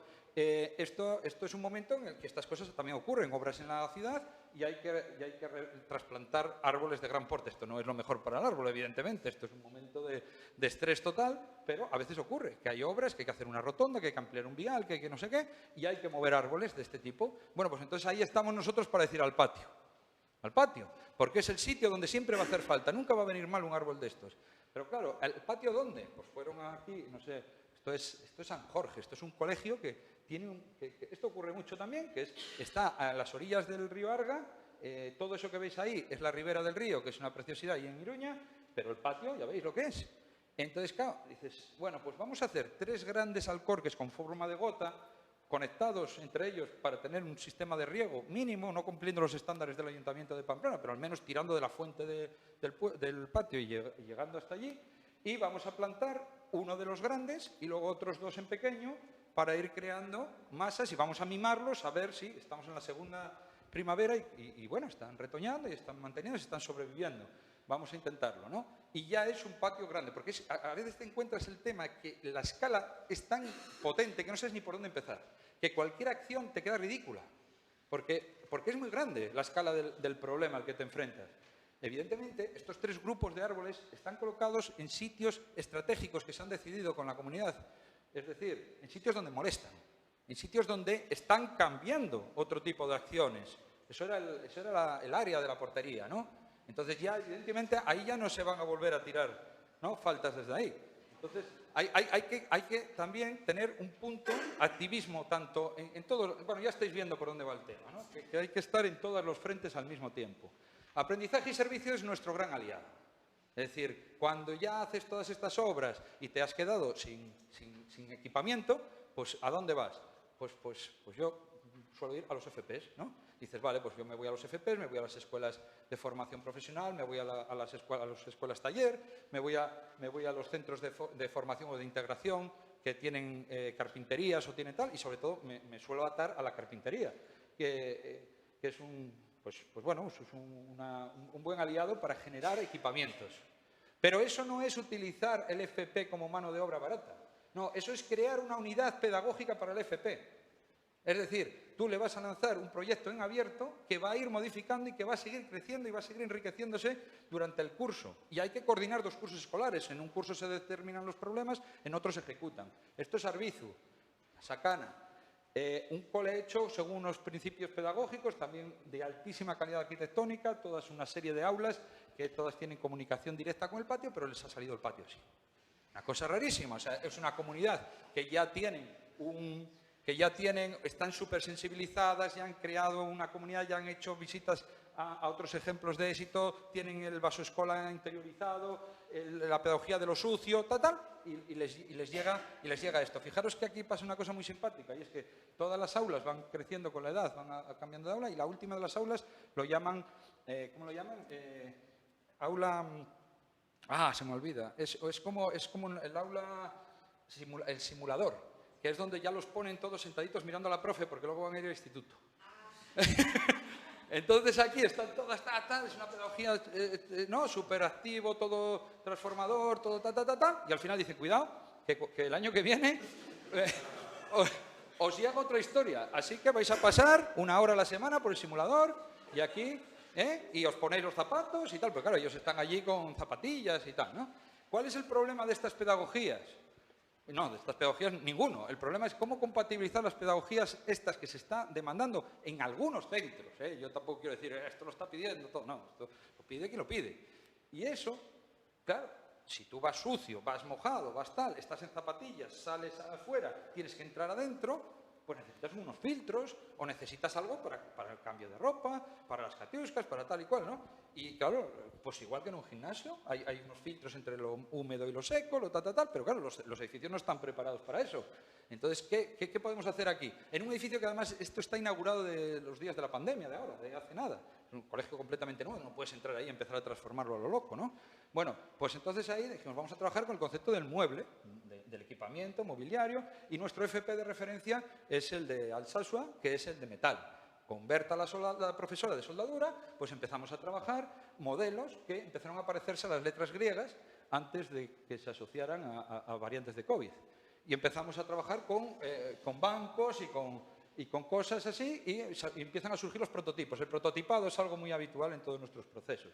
Y aquí estáis viendo a los chicos del FP cómo se enfrentan a un reto, que es hacer con estos ángulos, con las máquinas que ellos tienen, todas estas soldaduras, para luego completarlo con unos bancos, soporte de madera, que se van al centro, al punto limpio y se trabajan temas pedagógicos de ver qué material, en caso de madera, con maderas reutilizadas, se ponen para sustituir al banco. Estos son de Ecosocial, otro programa en las artes, un poco en la misma línea. Estos, hecho con esta lógica, son los modelos que hemos hecho en Aitor de escenarios, que algunos son escenarios fijos y otros son elementos movibles, digamos, con ruedas que se abren las puertas. Bueno, luego veis ejemplos. Esto está en Aitor y Castola, ¿vale? Algunas de ellas son fijas y otras tienen ruedas y se mueven y son elementos móviles por el patio. Estamos aquí el día de Santo Tomás, estaban estrenando y probando los primeros prototipos, ¿no? Muchas veces hacemos uno. Otro ejemplo similar, que es de la familia de los de Sacana, es el de Irulegui, que es un centro también hecho según valores pedagógicos, pero estos sí que tienen, esto es en Mutilva, en Iruña, y estos sí que tienen un patio, que es una preciosidad, que es una especie de anfiteatro clásico, ¿no? Podemos decir que el foso es la parte de abajo y luego todo lo demás está naturalizado. Un edificio sin paredes que ahora echan en falta las paredes. También, pues claro, por eso no se puede ir tampoco a los extremos de los discursos. Si tú te vas al extremo, el discurso se entiende muy bien, pero se pierden todos los matices. Por eso a mí tampoco me gusta hablar en clave de irme a tal. El juego libre, es que el niño tiene que ser el juego libre. Bueno, el juego libre sí, pero también hay juego dirigido y también nos encargamos de crear didácticas. Entonces las didácticas que hacemos, ¿qué es? Que no valen para nada. O es que ese esfuerzo que hacemos por transmitir las cosas no vale, porque solo vale el juego libre. Si tú te pones en un extremo, bueno, ya se sabe, ¿no? Bueno, pues aquí hacían falta paredes y el juego aquí es que estos son unas paredes que están enganchadas en este pilar central y dan vueltas, están atadas ahí y cada lado de la pared tiene un juego diferente que fueron decidiendo, canicas, marionetas, juegos de geometría, luces, color. Esto no se puede pasar, ¿no? Bueno, esto es un GIF en el que se veía cómo ellos lo abren y lo cierran, pero bueno. La economía circular, otro apartado que voy abriendo así, ¿no? Que todos estos son los apartados que había ido antes abriéndonos Virginia, ¿no? En qué estrategias hay de acción. Pues esto es interesante también. Vas a cada sitio y en cada sitio a veces te encuentras cosas, residuos, temas interesantes de donde puede surgir un proyecto, ¿no? Pues a veces te encuentras una apisonadora. Otras veces que en el pueblo acaba de cerrar un aquapark y te donan el tobogán. O vas a otro sitio en la Costa da Morte y resulta que se acaban de jubilar la lancha que persiga a los percebeiros por la costa de la policía. Entonces dices, bueno, pues vamos a ver, a partir de estas cosas, ¿qué se puede ir trabajando, ¿no? Pues bueno, la pisonadora se convierte en un elemento de juego, en un ambiente, con unos areneros, con maderas, en torno a unos castaños y tal. Pero, ¿cómo se hace este proceso de codiseño? Pues no traigo ahí las fotos. Bueno, se han hecho unos desplegables para que los críos los trabajen en el aula, ir viendo cómo podemos implementar elementos en ese elemento de apisonadora y convertirlo en elemento de juego. Estos son los de la Sacana que os enseñaba antes de Arbizu, del patio duro. Pues durante la pandemia 2 padres se fueron al monte y bajaron un árbol entero, y lo estuvieron pelando allí en una nave municipal para convertirlo en un elemento de juego. Para subir, trepar por aquí, está vacío, suben ahí, desde ahí querían lanzarse una tirolina y lo donan al patio. Entonces, claro, es un patio que no podemos picarlo porque está recién hecho, pero sí que al meterle este elemento tiene que cumplir la norma UNE, tiene que tener un ámbito de impacto a su alrededor y va a ser como nuestro caballo de Troya, ¿no? Al meter el árbol que ha hecho la familia, pues vamos a tener nuestro espacio naturalizado. Uno de los más publicados y que más tal es este, ¿no? Bueno, este lo traigo no solo por eso. Esto es Costa da Morte, esto es Galicia.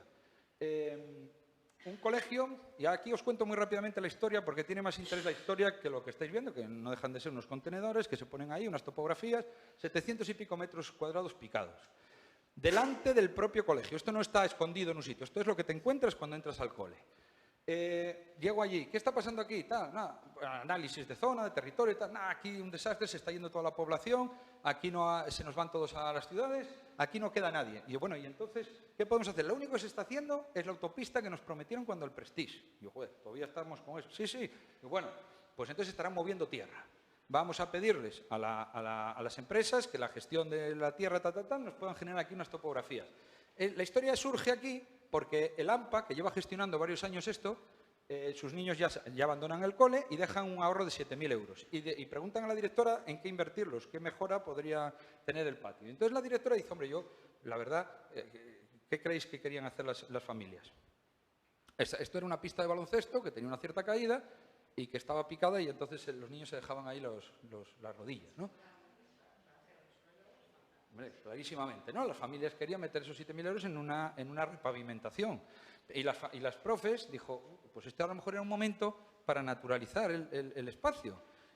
Vamos a ver cómo hacemos esto. Y hablamos con el alcalde. Entonces, a mí lo primero que se me ocurre es vamos a pedir dinero. Porque no tenéis, ¿no? Entonces, ¿para qué queréis pensar? ¿Para qué queréis soñar si luego eso va a quedar en una frustración tremenda? Porque no tenéis dinero, ¿no? Entonces, decir, vamos a buscar dinero. Y en función de lo que vaya saliendo, sabremos hasta dónde podemos soñar.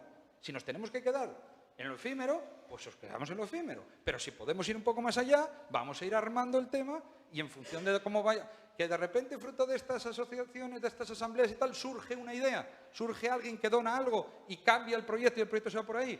Pues aquí aparece una empresa que está ya a 200 metros y que son los grandes productores de los containers estos para todo el noroeste de la península. Todo Portugal, León, Galicia, los producen ellos. Oye, pues tráenoslos para acá porque están allí, no por otra cosa. Ahora me llaman de otros sitios, oye, que tengo aquí containers. Y digo, no, esto no es un catálogo. Esto es que tú te tienes que crear tu propio proyecto. Cada proyecto tiene que ser distinto, igual que cada centro tiene que tener su proyecto pedagógico, tiene que tener su proyecto de patio. Yo no os estoy enseñando aquí un catálogo de soluciones, yo no repito estas cosas. No voy a volver a poner containers en otro patio. ¿Os dais cuenta, no? La diferencia del asunto. Entonces, aquí se genera esto. Y yo le digo al alcalde, necesitamos picar esto, necesitamos esto, Dice, Fermín, yo estudié aquí. Yo fui alumno aquí en este colegio. Cuando yo estudiaba, todo esto alrededor era tierra. Claro, yo no tenía ese concepto del que tú me estás hablando ahora, de que el patio era un espacio pedagógico ni nada. Yo salía a desfogar. Que bueno, pues que sepas que aquí están pasando cosas, que aquí hay unos roles, que todo lo que acabamos de ver. Bueno, pues no te preocupes. Era antes de las elecciones, que es cuando hay que estar con todos los proyectos preparados. Cuando se mueve el dinero, ¿no? Entonces, llegábamos allí y dijimos, claro, yo cuando llegan las elecciones, yo tengo todos los proyectos ya listos ahí. Pas. Y digo, reuniones con todos los alcaldes, con todo. Estamos cambiando más de 20 coles, por decir algo, ahora mismo. O sea, tenemos una red muy grande. Entonces, pero con equipos en cada sitio, no somos asesorías desde la lejanía. Aunque resulte extraño, pero a mí me podéis encontrar mañana en Coruña. Entonces, el tema este es, alcalde, por favor, no me hagas esta jugada de después de las elecciones. Dice, no te preocupes, llevo ya 3 mandatos, voy a ganar aquí. Cuando acabe, vuelvo, tal. Y efectivamente así fue. El tío llegó, picó todo, lo hizo, tal. Y en el mes de agosto de aquel año, esto estaba así. Y la directora empezó el run en el pueblo. Ostras, pero estos que están haciendo aquí, tal, delante del cole, tierra, no sé qué, contenedores de basura. Entonces, la directora no se quería ir de vacaciones. No se quería ir. Dijo, Fermín, esto se va a empezar, esto aquí llueve mucho, ya sabes, que es lo que me dicen en todos los lados, ¿no? Como si yo no supiera que llueve, ¿no? Dice, yo ya lo sé, Sinda, ya sé que llueve, pero esto va a drenar, tiene por debajo, está inclinado, tiene una capa de drenaje por debajo, todo ese dinero que no se ve, que es el que da tanta pena, porque se te van, y dices, ¿por qué se me va todo ese presupuesto? Porque hay que preparar todo el drenaje. Pero claro, era tal la intensidad del asunto que yo ya también empecé a dudar. Empecé a dudar si aquello drenaba o no drenaba. Entonces dije, no, hostia, a ver si no va a drenar. Entonces digo, bueno, yo con no volver por allí, pero esta mujer va a tener que aguantar allí todas las familias constantes. Entonces ella se vio fatal. Y además dijo, Fermín, digo, pero esto que decidiste hacer, yo no, esto lo decidimos entre todos, acuérdate, que esto era un proyecto codiseñado, ¿no? Donde todos habíamos acordado y vamos a naturalizar esto con estas topografías. Ya, pero es que claro, tú piensas que yo en septiembre, cuando empiece el curso, toda aquella gente del equipo motor de patios ya no están, que tienen otro destino, que me vienen otras nuevas y que estoy aquí sola yo, que es la realidad de los centros, que hay una movilidad tremenda y que tú no puedes mantener proyectos muy a larga distancia porque se te van los equipos. Y la mujer se vio agobiadísima. Y eso es lo que no puede ocurrir. No puede ocurrir que queramos codiseñar, pensar y tal, y al final la decisión recaiga solo en una persona. Porque eso también ocurre. Y eso es lo que hay que evitar. Hay que ir trabajando ese tema para que todos nos hagamos partícipes. Bueno, empezó a llover, a llover, a llover. Esto quedó así. Esto no es un tepe, esto es de siembra, ¿vale? Como llovía tanto, los críos no podían entrar, no podían pisotear, con lo cual, salió así de fuerte. Y a finales de octubre me mandan unos vídeos que, por fin. Entonces aquí voy a hablar de otro tema, que es, las obras las hacemos como podemos. Las hacemos con los tiempos como nos marca la administración. Pero no son siempre en verano para que tú llegues, empiece el curso y tengas ahí el patio. Entonces lo que puede ocurrir es que tengas que plantar, evidentemente siguiendo los ciclos de la naturaleza. Y los ciclos de la naturaleza no dicen que plantes o siembres en verano. Y eso quiere decir que tienes que dejar un tiempo para que los espacios se maduren y se vayan haciendo. Entonces, durante 2 o 3 meses, los niños estaban allí mirando con una cintita, el caramelo y no podían entrar. Eso es tremendo, cómo gestionas eso también, ¿no? Bueno, pues esas cosas nos están pasando ahora también en los patios. Es que si no lo cuentas, la gente se cree que van a entrar allí directo. No, eso pasa con el caucho. Pero con la naturaleza no pasa eso. Y la naturaleza dice que tú quieres madera, pero la madera va a perder el tanino. Se va a poner gris, igual que a mí me salen canas. Y no pasa nada. ¿Sabes? No vamos a tener esto con el color miel. Ni vamos a tener esto tal. Y vamos a tener charcos. Y vamos a tener... ¿no? Y, bueno, pues eso implica creérselo. Y eso no es tan fácil de conseguir como hacer un proyecto, visarlo y entregarlo y ejecutarlo. Es mucho más difícil. Este es un mundo mucho más complejo. Bueno, yo voy a ir pasando muy rápido porque yo no acabo nunca. Claro. Pero si todavía no entré en Donosti. Bueno, en otros sitios aparece una fábrica que hace cortinas y nos da telas. Pues si te dan telas, tienes el textil y hacen estos elementos de sombrero, tal. Luego estos vienen y certifican, esto es tal. Arquitecturas, a veces se trabaja con cosas efímeras, es decir, boyas. Pues esto es un sitio donde tienen boyas para marcar las zonas de baño del verano y durante el invierno pues tenemos unas zonas de boyas, las echamos allí y aquí están los críos, son grandes, son monocromas, hacen efecto tambor, son elementos descontextualizados para hacer juego. El mundo de lo efímero, la construcción, veis que estoy pasando por todos aquellos puntos que había marcado Virginia antes, ¿no? Materiales de construcción, con material que nos aportan aquí parques y jardines, con el bambú que se corta o la caña que se corta de diferentes zonas, que llega al patio. Entonces llega al patio y ¿qué pasa? ¿Esto qué es? ¿Es un arma o es un elemento de construcción? ¿No? ¿O son las dos cosas? A lo mejor no puedes dejar esto libre en el horario extraescolar, o sea, en el horario de patio, de recreo, pero sí que puedes tenerlo para hacer tus talleres allí, o yo qué sé, cada centro tendrá la posibilidad de encajar estos materiales y se les hablará de geometría y de estabilidad y de estructuras y de tetraedros y de todas estas cosas. Este prototipado me lo voy a pasar muy rápido, aunque es una cosa muy interesante, que es trabajar con la lluvia, otro de los grandes temazos. Nosotros tenemos una cosa extrañísima, una relación rarísima con la lluvia. Yo soy asturiano, creo que ya lo he dicho, y a mí la lluvia es parte de mi esencia. O sea, si no llueve, yo cambio el carácter.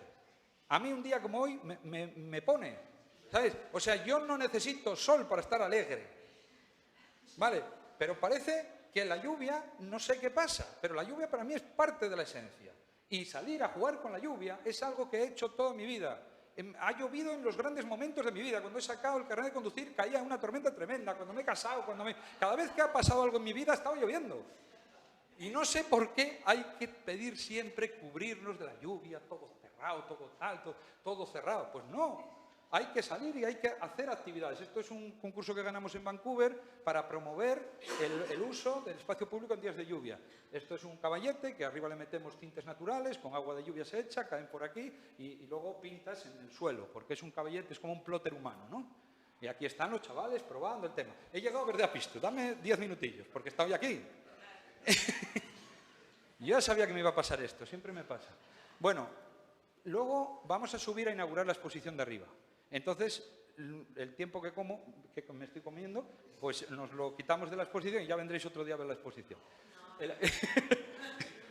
la exposición que tenéis arriba, que es una cosa hecha con mucho cariño, enseña un poco el proceso de lo que hemos seguido aquí en los patios de Donosti. Estos 6 patios, tenemos otros 2 en la cartera y 2 que ya han pasado, por tanto están en una segunda fase y 4 que están a punto de ser inaugurados. Hay un registro fotográfico de María Azcárate que va siguiendo puntos elementales. Detrás de cada uno de estos paneles hay un elemento que consideramos fundamental en una transformación de patios y en esta zona de aquí, bueno, ahí tendréis un documental de 15 minutos con toda la gente hablando del tema y aquí hay un caso específico que es el de Amaraberri en Urbieta como proyecto específico. No están los proyectos explicados, está la metodología explicada, ¿vale? Creo que os puede gustar y os puede interesar porque un poco habla de todo esto. Ayete. No voy a ir explicándolos todos, simplemente voy a hacer unas puntualizaciones en algunos casos. Decía Lucía que la selección de centros también obedecía a tener un elenco de diferentes casos, ¿no? De decir, bueno, ¿qué pasa cuando entras en un cole que está recién hecho? Por ejemplo, el de Ayete. Es un cole nuevo, con su patio completamente hormigonado, hecho ahora. Y donde ya hay un pulso de la comunidad intentando meter en grandes maceteros árboles, o sea, ellos ya quieren cambiar eso. Ya está muy consolidado y ya están muy sensibilizadas, pero no pueden, porque no les dejan. Porque tú no puedes picar algo que acaba de entregarse, que está todavía en garantía. Entonces, hasta ahora no hemos podido picar ciertas zonas para naturalizarlas. Luego hemos ganado unos espacios por aquí, están haciendo como unas huertas ahí arriba, subidas en las zonas siempre de perímetro. Tenemos problemas con las... ¿Cómo se llama? La renutria. La renutria, invasoras, que no tal. O sea, hay muchos problemas, ¿no? Que hay que ir trabajando. Y entonces aquí pues estamos inventando unos prototipos de aula de exterior que se basan en un ángulo que hay aquí. Todas estas tienen diferentes ángulos, el ángulo agudo, el ángulo obtuso, y aquí se está jugando a norte y sur. Esta es la zona soleada, zona dura en madera y sombra, y la otra es el complemento, es en sombra, sobre arena, sobre otro tipo de actividades y más de acción. Este elemento ahora se va a cubrir con un semillero invernadero que se va a ir complementando. De hecho, este sábado, os estáis invitados, vamos a hacer unos talleres en familia de autoconstrucción para completar esto. Es decir, muchas veces dejamos cosas insinuadas para ser terminadas luego. No llegas a todo, pero lo dejas ya. Ya insinúas que esto sigue por ahí, ¿no? Sigue por ahí. No, esto luego lleva unas sombras y lleva un tema, ¿no? Bueno, estos son los críos aquí probando sus espacios, haciéndose partícipes del proceso. En una de estas asambleas nos juntamos con las familias, es decir, a ver, ¿qué podemos tener por aquí para poder hacer algo? Había una necesidad que era, lo que decía antes Lucía, que es que incluso aquí en Donosti empezamos a tener grandes problemas de excesivo soleamiento en patios de infantil. Nos lo están pidiendo muchos centros. Pues este era uno. Es excesivo el soleamiento y necesitamos hacer una estructura para darnos una sombra. Y esa estructura, pues a ver cómo la hacemos, a ver cómo tal, y aparece una madre que dice que tiene 80 escaleras. Y yo, 80 escaleras. Dice, sí, 80 escaleras porque no sé qué ha pasado ahí, con un invernadero, que cambie, que tal. Y hombre, con una escalera no sé, pero con 80 habrá que hacer algo. Entonces empezamos a pensar una estructura para, juntando las escaleras, triangulándolas y tal, elevándolas, hacer una estructura soporte para que ahora llegue una glicinia y la vaya cubriendo y tapando y tal. Pero claro, ¿cuándo va a llegar la glicinia ahí? ¿No? Entonces, bueno, pues ahora haremos un taller para ir metiéndole cosas, sombreo artificial, mientras llega el natural. Pero ya tendremos el soporte hecho, ¿no? Que está aquí, esto, ¿no? Está encima de esto, pues tal. Bueno, la información de todo esto la vais a ir viendo en la... Además es que bonita, ¿no? Una parra así, con un emparrado hecho con escaleras, ¿no? Y ahora vamos a colgar... Iker, tenemos que colgar todavía las plantas de esto. Ibai y Castola, otra cosa diferente. A gran escala, en clave territorial. Esta era la Icastola a la que se subía con la escalera y que estaba en el borde de las huertas urbanas, en el límite de la ciudad. Pues aquí lo que hacemos es, nos hemos cargado una parte de esa pista, que como os decía era la pista más nueva que tenían, para incorporar un triángulo que era propiedad de la Icastola pero que estaba fuera y que estaba naturalizado y volcarlo hacia aquí. Con lo cual conseguimos un extra de terreno. Y le pegamos todo esto y estas escaleras que salen aquí, ahora van a tener, cuando llegues, después de ese paseo de escalera, pues tendrás un bosquete para llegar hasta la entrada y te acogerá de otra manera. No tendrás ese golpe de impacto visual. Y todo esto es un bosquete que ahora mismo son unos palitos, pero será un bosquete, ¿no? En algún momento eso irá camino de ser un bosquete. Y ya tendrá un proceso todo naturalizado. Y aquí hay otros problemas en menor escala que tiene que ver con excesivo soleamiento en la zona de biblioteca por su orientación sur. Y entonces aquí hemos hecho la típica estrategia de árboles y tal para tener un poco de sombra al edificio y además a los pies. Ahora aparecerá otro elemento más, que son las AMPAs con sus ayudas de la Diputación y de un lado y de otro, metiendo equipamiento, porque esto lo hemos dejado pelado. Una cosa importante, todas estas 6 opciones que os voy a contar, todas tienen el mismo presupuesto, que es la ayuda del Gobierno vasco de 80.000 euros. Entonces, donde el objetivo era más grande, pues se trabaja así, donde el espacio es más pequeño, los 80.000 euros se ven más. ¿Vale? Entonces aquí se ha decidido gastar ese dinero en una intervención en suelos. Y ahora el equipamiento vendrá por encima. Aitor y Castola era un poco la que os decía de los escenarios, el tema, y lo traigo aquí por este tema, porque estas brigadas verdes son las que se encargan de mantenimiento de la limpieza del patio. Es decir, hacerse también conscientes de que este es un espacio mucho más difícil de conservar y de mantener que el anterior y que tenemos que ser parte de eso también. No podemos hacer descansar en la administración completamente todo esto. Amaraberri, este me lo voy a explicar un poco más con tal, porque este es de los pequeñitos. Este es del modelo que decía Virginia del claustro. Este es un colegio, además, histórico. Es el de Urbieta. Está en un edificio histórico que va dejando en Peine unos patios entre medios, ¿no? La guardería, el patio cubierto y un patio descubierto, que es donde vamos a actuar. Es un patio cerradísimo, naturalizador cero, con un pequeño aseo aquí a un lado y una escalera que te sube a una... Y es esto. Entonces aquí los chiquis de infantil están ahí. Y en estos momentos, claro, no tienes superficies, los juegos que intentaron meterles los tienen aquí ahora porque ha habido una caída y entonces le han cogido miedo y entonces lo han arrinconado y ahí están, ahí. Entonces empezamos a hacer observaciones de patio y las profes grabando y todos comentando y qué está pasando y a qué tal. Y viene Irati y hace la participación. Nosotros no hemos hecho la participación en todos estos patios, en algunos sitios ya hay otros colectivos que están trabajando y aquí, pues por ejemplo, Irati, que es también coordinador del programa Basu Escola de la Cucha, pues fue la que estuvo aquí con las profes haciendo tal y nos transmite su parte de participación. Pero aquí hay un momento que va a marcar el devenir del proyecto, que es esta observación. Fijaros, estamos en una zona que está sombrío completamente todo el día. El sol entra por ahí y veis la línea y nunca está soleado el patio, el suelo, llega a los cristales. Y estos cristales del aula reflejan y generan reflejos en el suelo.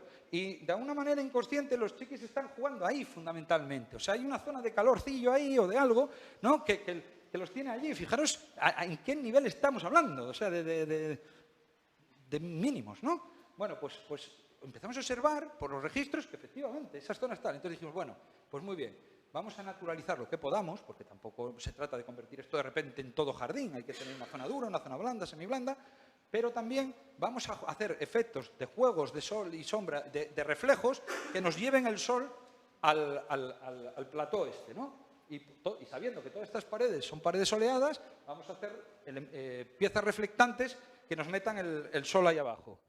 Y empezamos a trabajar con ese concepto. Estudiamos la historia del edificio, toda la parte curricular, porque claro, aquí hay una historia interesante, pues un edificio tal, y empezamos a hacer las maquetas. Esta maqueta la vais a tener allí, y aquí en la exposición, y vais a poder jugar con ella con los reflejos, porque tenemos el foco orientado haciendo el tema del sol para hacer los juegos de... ¿Qué es esta maqueta, no? Y entonces aquí nosotros lo que hacíamos era, veis aquí la diagonal de la sombra, y empezamos a pensar aquí, en esta pared soleada, cosas que reflejen, y veis aquí los elementos de sombra de los reflejos que potenciaban. Y luego nos empezamos a imaginar pues farolas de día, ¿no? ¿Qué pasa si hacemos farolas con espejos para llevar el sol a esto? Y vamos a llevarlo al aula y vamos a empezar a trabajar con todo esto, y el proyecto es este, y lo transformamos y lo hacemos. Cuando empezamos a hacer los agujeros, apareció otra cosa también muy interesante, no hay esa foto, pero es que apareció la arena. Parecía una arena de playa. Estamos en esta zona, ¿no? Es que es precioso ya lo que había aparecido ahí. Al quitar el agujero para preparar el hoyo de plantación, integramos el aseo con este panel de madera por delante y le metimos una cubierta verde, por aquello de empezar a que se empiecen a ver las cubiertas verdes, que no es algo de otras latitudes, que se pueden hacer aquí también, ¿no? De una manera fácil. Por este lado, todo este agua que se recoge no se ve, pero aquí hay un laboratorio de agua, donde se hacen mezclas de color y se juega a jugar con el color. los aseos, se pasa, las farolas. De aquí hacia allá es todo zona ya de arena y de corteza. Esto es una zona toda de bosque comestible y ahí hay una zona de juego porque es la zona más soleada y es una zona de terraza unida a un aula que ya conquistamos. Y nos tiramos por aquí, por una barra de bombero y caemos abajo. Y para redondear toda la historia, el patio tiene sonido, porque esto es el conservatorio de música. Entonces hemos hecho que todo esto sea una máquina de música con chalapartas, con elementos de juego, de tal y cual. O sea, hemos integrado completamente el juego en esto. Aquí está Irati probando los xilófonos y luego unas chalapartas que hemos hecho. Y todo esto lo hemos trabajado en el aula, con talleres para explicarle a los chiquis, a las profes y tal, cómo ciertos materiales reflejan y nos generan efectos, y lo fuimos trabajando y los fuimos acompañando, y todos ellos podrían explicaros este proyecto igual que lo estoy haciendo, no igual, desde su punto de vista, pero ellos saben por qué hay farolas, por qué hay esto y por qué hay lo otro, porque son parte del proyecto. Y son tan parte del... Mira, aquí están jugando ellas con la maqueta, ¿no? Están poniendo para ver la diferencia entre si hay reflejo o no hay reflejo, ¿no? Y hacen el efecto del sol y trabajan con materiales reflectantes de diferentes tipos, fuimos tanteando cosas distintas, incluso hicimos un tendedero ahí para probarlo, a ver si funcionaba. Durante la obra pusimos un tendedero con elementos reflectantes para ver si lo que estábamos pensando funcionaba, porque no estaba claro, ¿no? Y al final hicimos esta pieza, ¿no? Hicimos esa pieza ahí que se mueve, los pelillos, eso es todo aluminio, que es el material más reflectante, y cuando hay viento y tal, entonces hace un efecto, no hace un efecto de fogonazo, sino que hace reflejos así varios, ¿no? Y esto es un poco el plan, está sin inaugurar, va a inaugurarse ahora, ¿vale? Este es un patio que os invito también que vayáis a ver. Bueno, y para terminar, termino con esta foto. Esta foto, ¿sabéis quién son? Son las profes. Son las profes porque la obra nos ha cogido en carnaval. Y entonces ellas se han venido arriba y han dicho, vale, pues nosotros somos la obra somos nosotros, y eso es lo importante, que cuando llegan las obras, cuando llegan los problemas, cuando llegan todos los temas, los afrontamos como un equipo, los afrontamos porque somos nosotros, no es alguien que viene y, ay, es que ahora no, el columpio que no funciona, ahora el que no sé qué, es que el árbol no tira, es que no sé qué.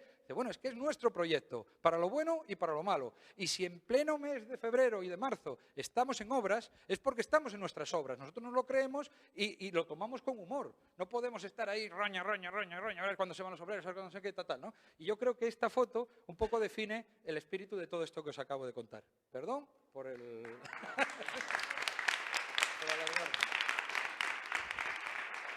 Gracias, súper bien.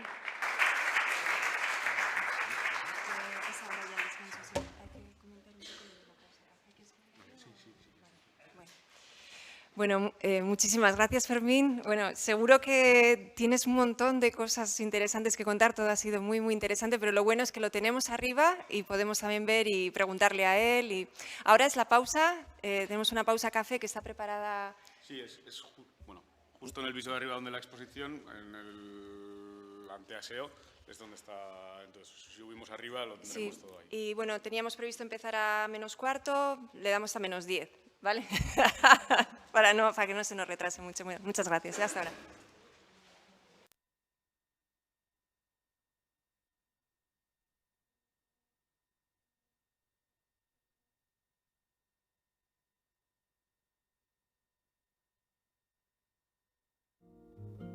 Olha que coisa mais linda, mais cheia de graça, ela, menina que vem e que passa, num doce balanço, caminho do mar.